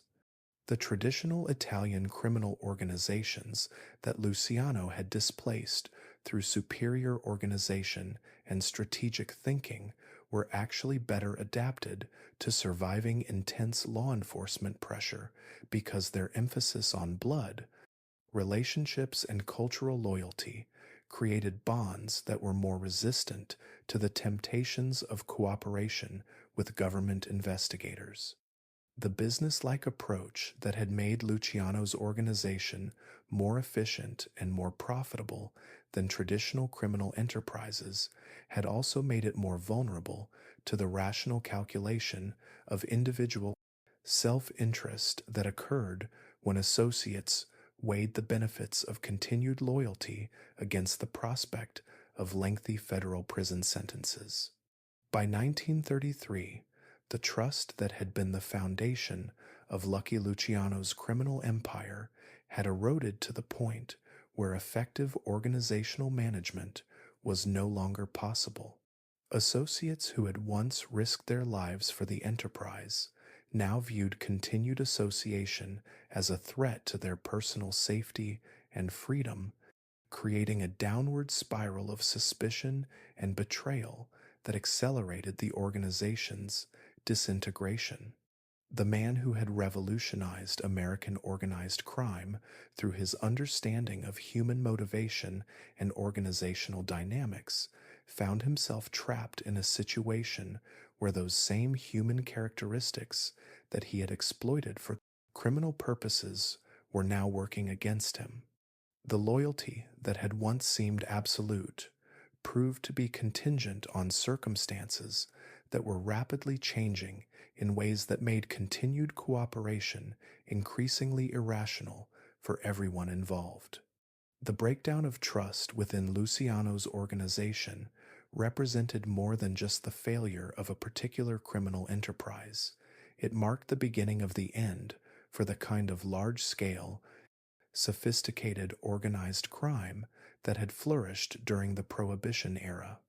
The federal law enforcement techniques that were destroying his organization would ultimately prove effective against any criminal enterprise that operated on a scale large enough to generate significant profits and political bienmani. Influence. The success that had made Lucky Luciano the most powerful criminal leader in American history, had created the very conditions that would lead to his downfall, demonstrating the inherent instability of criminal organizations that become too successful for society to tolerate. The morning of February 7th, 1936, began for Lucky Luciano much as hundreds of other mornings had during the previous decade, with the familiar routine of reviewing newspapers and receiving telephone reports from his remaining associates. But the events that would unfold before sunset would mark the end of an era in American organized crime and the beginning of Luciano's transformation from criminal leader to historical figure whose influence would be measured in decades rather than in daily operational decisions. Thomas E. Dewey had spent 3 years building the case that would bring down the most powerful criminal organization in American history, employing investigative techniques that were unprecedented in their scope and sophistication. Unlike previous law enforcement efforts that had focused on catching criminals in the act of committing specific crimes, Dewey's approach emphasized the systematic documentation of organizational structures, financial relationships, and patterns of behavior that revealed the true extent of Luciano's criminal enterprise. The breakthrough that made prosecution possible came not through dramatic police work or spectacular arrests, but through the patient accumulation of testimony from dozens of witnesses who possessed detailed knowledge of different aspects of the organization's operations. Many of these witnesses were themselves criminals who had decided that cooperation with prosecutors offered better prospects for survival than continued loyalty to an organization that was clearly disintegrating under federal pressure. The charges that were ultimately brought against Luciano focused on prostitution rather than the bootlegging, gambling, and labor racketeering activities that had generated the bulk of his criminal profits. This prosecutorial strategy reflected Dewey's understanding that prostitution cases were easier to prove in court because they involved direct testimony from victims and witnesses rather than complex financial evidence that might be difficult for juries to understand and evaluate. The decision to pursue prostitution charges also served important political purposes for Dewey, who understood that public outrage about organized involvement in prostitution would generate more support for aggressive prosecution than would cases involving victimless crimes such as bootlegging or gambling. The moral dimensions of prostitution charges made it easier to portray Luciano as a threat to public decency rather than simply as a successful but illegal businessman. The arrest itself occurred at the Barbizon Plaza Hotel, where Luciano had been staying under the assumption that his remaining corruption networks would provide advance warning of any law enforcement action. The failure of these networks to alert him to the impending arrest demonstrated how completely his intelligence systems had collapsed under the pressure of federal investigation and the defection of key associates.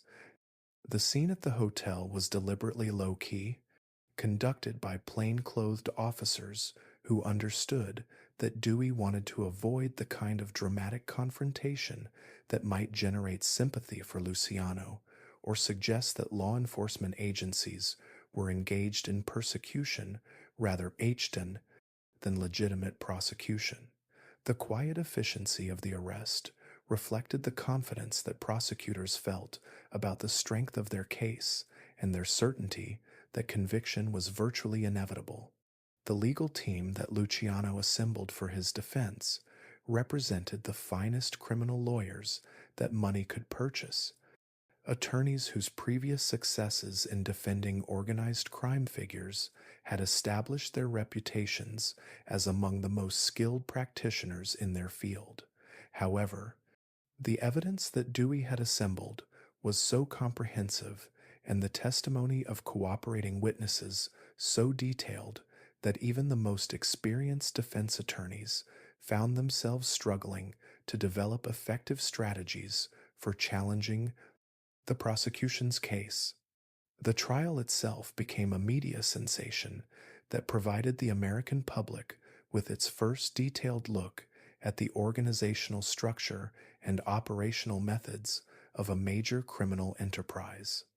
The testimony of prosecution witnesses revealed the sophisticated business practices, corruption networks, and violence that had enabled Luciano's organization to dominate illegal activities throughout the northeastern United States. The courtroom where the trial was conducted became a stage for the presentation of evidence that documented more than a decade of criminal activity involving hundreds of witnesses and thousands of pages of financial records that revealed the true scope of the organization's operations. The daily newspaper coverage of the proceedings provided readers with information about organized crime that had never before been available to the general public. The testimony of Nancy Presser, a former prostitute who provided detailed accounts of the organization's involvement in managing prostitution operations, proved particularly damaging because it demonstrated Luciano's direct knowledge and participation in activities that the jury found morally reprehensible. Her testimony was corroborated by other witnesses who described the systematic nature of the organization's involvement in prostitution and the violence that was used to maintain control over the women involved. The financial evidence that prosecutors presented during the trial revealed the enormous profits that the organization had generated through its various criminal enterprises, providing the jury with concrete proof of the scale and sophistication of Luciano's criminal activities. The detailed accounting records that Meyer Lansky had maintained proved to be invaluable evidence that documented the flow of illegal profits through legitimate businesses and financial institutions. The defense strategy that attempted to portray Luciano as a legitimate businessman who had been unfairly targeted by prosecutors seeking to advance their political careers proved ineffective against the overwhelming evidence of criminal activity that witnesses provided. The testimony was too detailed and too consistent to be dismissed as the fabrications of unreliable informants seeking to reduce their own legal problems. The verdict that was delivered on June 7th, 1936, represented more than just the conviction of a single criminal defendant. It marked the end of an era in American organized crime and demonstrated that even the most sophisticated criminal organizations were vulnerable to systematic federal prosecution efforts. The sentence of 30 to 50 years in state prison effectively ended Luciano's career as an active criminal leader and sent a clear message to other organized crime figures that their own organizations were equally vulnerable to similar prosecution efforts. The appeals process that followed the conviction provided Luciano's attorneys with opportunities to challenge various aspects of the trial proceedings, but the appellate courts consistently upheld both the conviction and the sentence, reflecting the strength of the evidence that had been presented and the legal soundness of the prosecution's case. The failure of the appeals process eliminated any realistic hope that Luciano might avoid serving a lengthy prison sentence.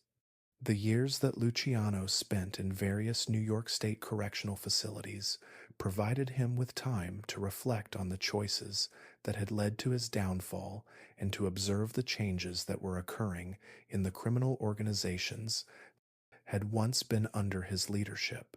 The reports that he received from the outside world indicated that the kind of large-scale, centrally coordinated criminal enterprise that he had created was being replaced by smaller, more specialized organizations that were less vulnerable to the kind of comprehensive prosecution that had brought about his conviction.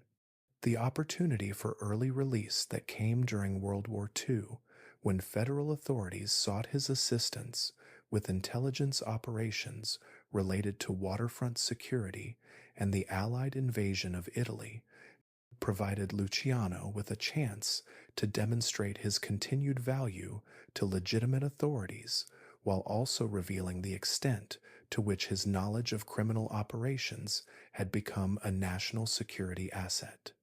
The negotiations that led to his deportation to Italy in 1946 represented a compromise that satisfied the competing interests of law enforcement agencies that wanted him permanently removed from American soil and intelligence services that recognized the value of maintaining access to his knowledge and connections. The deportation agreement allowed him to avoid serving the remainder of his prison sentence while ensuring that he would never again be able to directly participate in American criminal activities. The ship that carried Luciano back to Italy in February of 1946 was the same route that his family had traveled in the opposite direction 40 years earlier, but the circumstances of his return bore no resemblance to the hopeful immigration that had brought the Lucania family to America in search of better opportunities. The man who returned to Italy was wealthy, famous, and powerful, but also permanently exiled from the country where he had achieved his greatest successes and suffered his most significant defeats. The Italy that welcomed Luciano in 1946 was a nation that had been devastated by war and occupation, a society that was struggling to rebuild its institutions and economy while dealing with the political and social upheaval that followed the collapse of the fascist regime. The Sicily, where he established his residence, bore little resemblance to the impoverished island that his family had fled decades earlier, but it also offered limited opportunities for someone whose expertise lay in the kind of criminal activities that required the complex urban environment and diverse population that had made his American success possible. The final years of Luciano's life in Italy provided him with time to observe the transformation of organized crime in America from a distance, watching as the methods and organizational structures he had pioneered evolved and adapted to changing circumstances, while his own direct influence gradually diminished. The man who had revolutionized American criminal enterprise found himself increasingly irrelevant to the ongoing development of the organizations that had been built on the foundation of his innovations.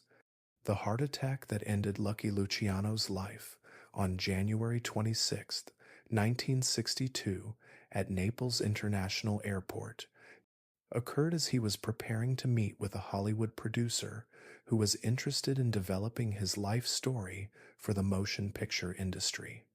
The irony of his death, which came as he was attempting to transform his criminal reputation into legitimate entertainment value, reflected the complex legacy that he left as someone whose criminal activities had become an integral part of American popular culture. The man who died in Italy was very different from the boy who had stolen fruit from pushcarts on the Lower East Side, but the transformation that had occurred during the intervening decades represented more than just individual success or failure. Lucky Luciano's life had become a mirror that reflected the changes that had occurred in American society during the first half of the 20th century, and his story would continue to influence how Americans understood the relationship between crime, success, and the pursuit of the American dream. The influence that Lucky Luciano exerted on American organized crime extended far beyond the years of his active leadership, creating patterns of criminal organization and behavior that would persist for decades after his deportation and death. The innovations he introduced during the 1920s and 30s became the foundation for criminal enterprises that adapted and evolved while maintaining the essential characteristics that he had pioneered in response to the unique opportunities and challenges of American urban life. The commission that Luciano established in 1931 to coordinate relationships between different criminal families represented perhaps his most enduring organizational legacy, creating a structure for managing conflicts and opportunities that allowed organized crime to operate with unprecedented stability and efficiency. This governing body, which continued to function in various forms throughout the remainder of the 20th century, demonstrated Luciano's understanding that sustainable criminal success required the same kind of systematic coordination that characterized successful, legitimate businesses.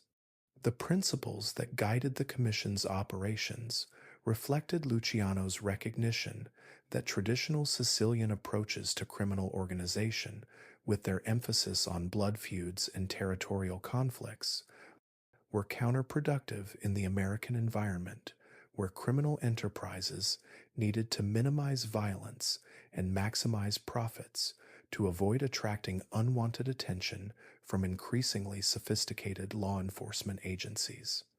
The territorial agreements that the Commission negotiated and enforced created a framework for dividing criminal opportunities among different organizations in ways that reduce destructive competition while allowing each group to focus on the activities where they possessed particular expertise or advantages.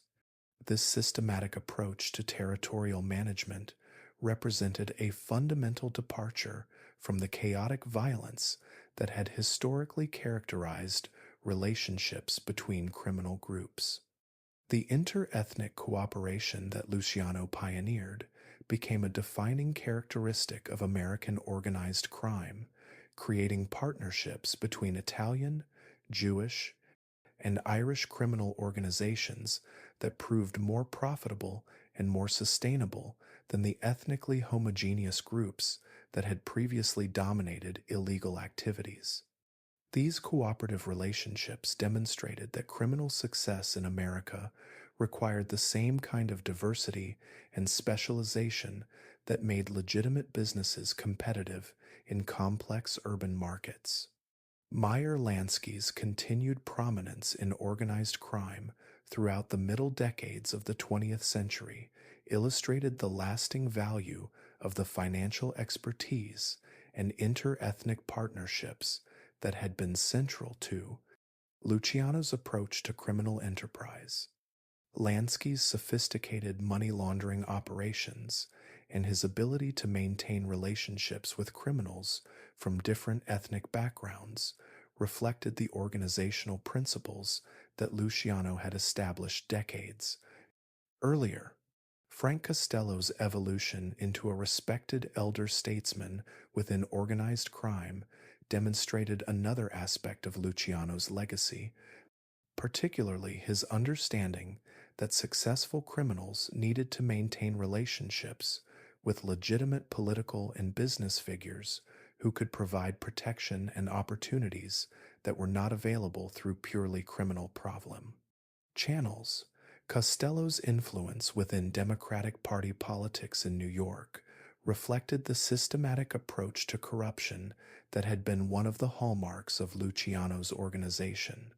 The business practices that Luciano introduced to organized crime became standard operating procedures for criminal enterprises throughout the United States, creating a more professional and more profitable approach to illegal activities that attracted individuals with legitimate business skills and educational backgrounds who might not have been drawn to the more primitive criminal organizations of earlier eras. The emphasis on systematic record keeping, financial planning, and organizational management that characterized Luciano's approach to criminal enterprise created a model that was copied by criminal organizations in cities throughout the United States. The methods that had made his organization successful in New York proved adaptable to different local conditions and different types of criminal activities. The labor racketeering techniques that Luciano's organization developed during the 1920s became templates for criminal infiltration of legitimate labor unions throughout American industry, creating opportunities for extortion and corruption that generated enormous profits while providing criminals with influence over legitimate economic activities that extended far beyond traditional illegal enterprises.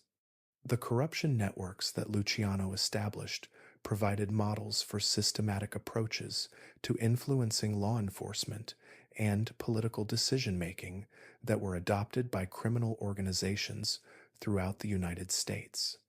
The understanding that sustainable criminal success required the cooperation or neutrality of legitimate authorities became a fundamental principle of American organized crime.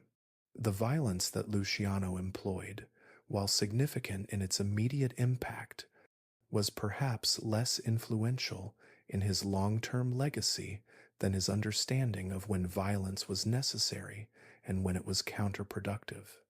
The strategic approach to violence that emphasized precise application for specific objectives rather than random brutality became a characteristic of more sophisticated criminal organizations.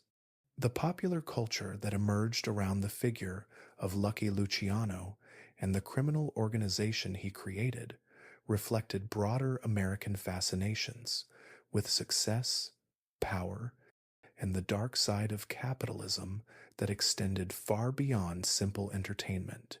The books, movies, and television programs that portrayed organized crime often drew directly or indirectly on the organizational innovations and personal characteristics that had made Luciano such a compelling historical figure.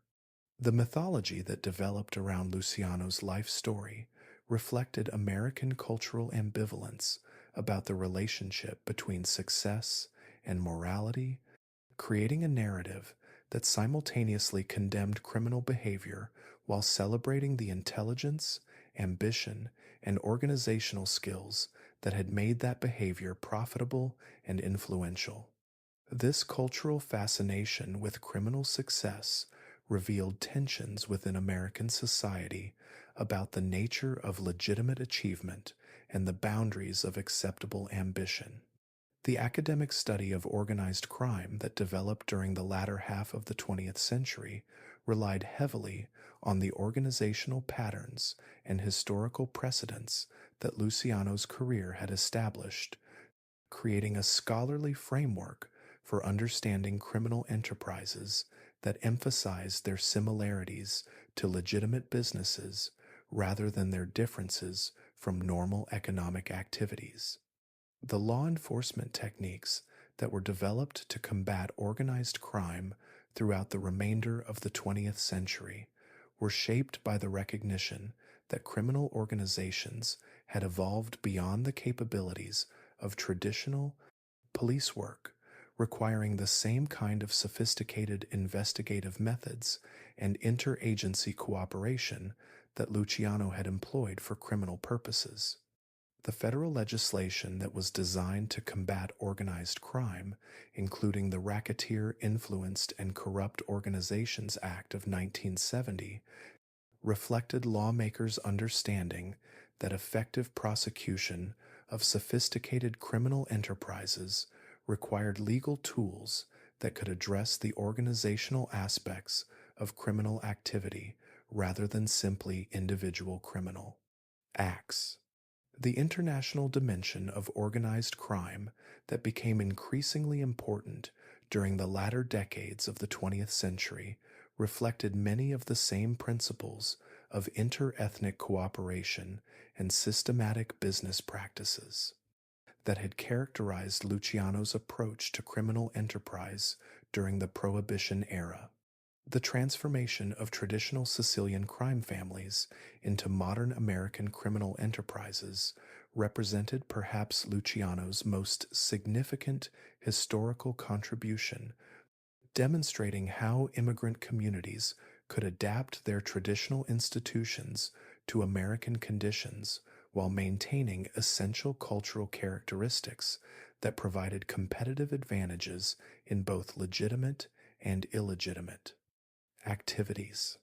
The recognition that organized crime represented a form of alternative capitalism that operated according to many of the same principles governed legitimate business became a central theme in academic and popular understanding of criminal enterprises, reflecting insights that could be traced directly to the organizational innovations that Luciano had pioneered. The debates about the relationship between organized crime and American society that continued throughout the remainder of the 20th century often focused on questions about the extent to which criminal organizations served needs that were not adequately addressed by legitimate institutions, reflecting Luciano's understanding that successful crime required providing services that people actually wanted. The glamorization of organized crime figures in American popular culture, while often criticized for its potential influence on impressionable individuals, also reflected genuine admiration for the organizational skills and strategic thinking that figures like Luciano had demonstrated in building sophisticated enterprises under extremely challenging circumstances. The lasting influence of Lucky Luciano on American organized crime and American culture more broadly reflected his role as a transitional figure who transformed traditional forms of criminal activity into modern enterprises that were open 7 day of Lucky Luciano into modern enterprises that were paying close built-in, adapted to the opportunities and challenges of 20th century urban life. His career represented both the possibilities and the limitations of criminal success in American society, demonstrating that intelligence and ambition could create enormous wealth and influence, while ultimately proving insufficient to overcome the fundamental contradictions between criminal behavior and social stability. The boy who had arrived in America as Salvatore Lucania and evolved into Lucky Luciano had become a symbol of both the promise and the danger of the American dream, showing that the same qualities that enabled legitimate success could also create criminal enterprises that challenged the foundations of lawful society. His legacy would continue to influence American organized crime and American culture long after his personal story had ended, serving as both inspiration and warning about the complex relationship between individual ambition and social responsibility in a society that celebrated success while demanding adherence to legal and moral boundaries that many found restrictive, or hypocritical. In the end, Lucky Luciano's greatest achievement may have been his demonstration that criminal organizations could be as sophisticated, as innovative, and as successful as legitimate businesses, a recognition that forced both law enforcement agencies and American society more broadly to develop more complex and more effective responses to the persistent challenge that organized crime represented to the rule of law and the KMR presented stability of democratic institutions.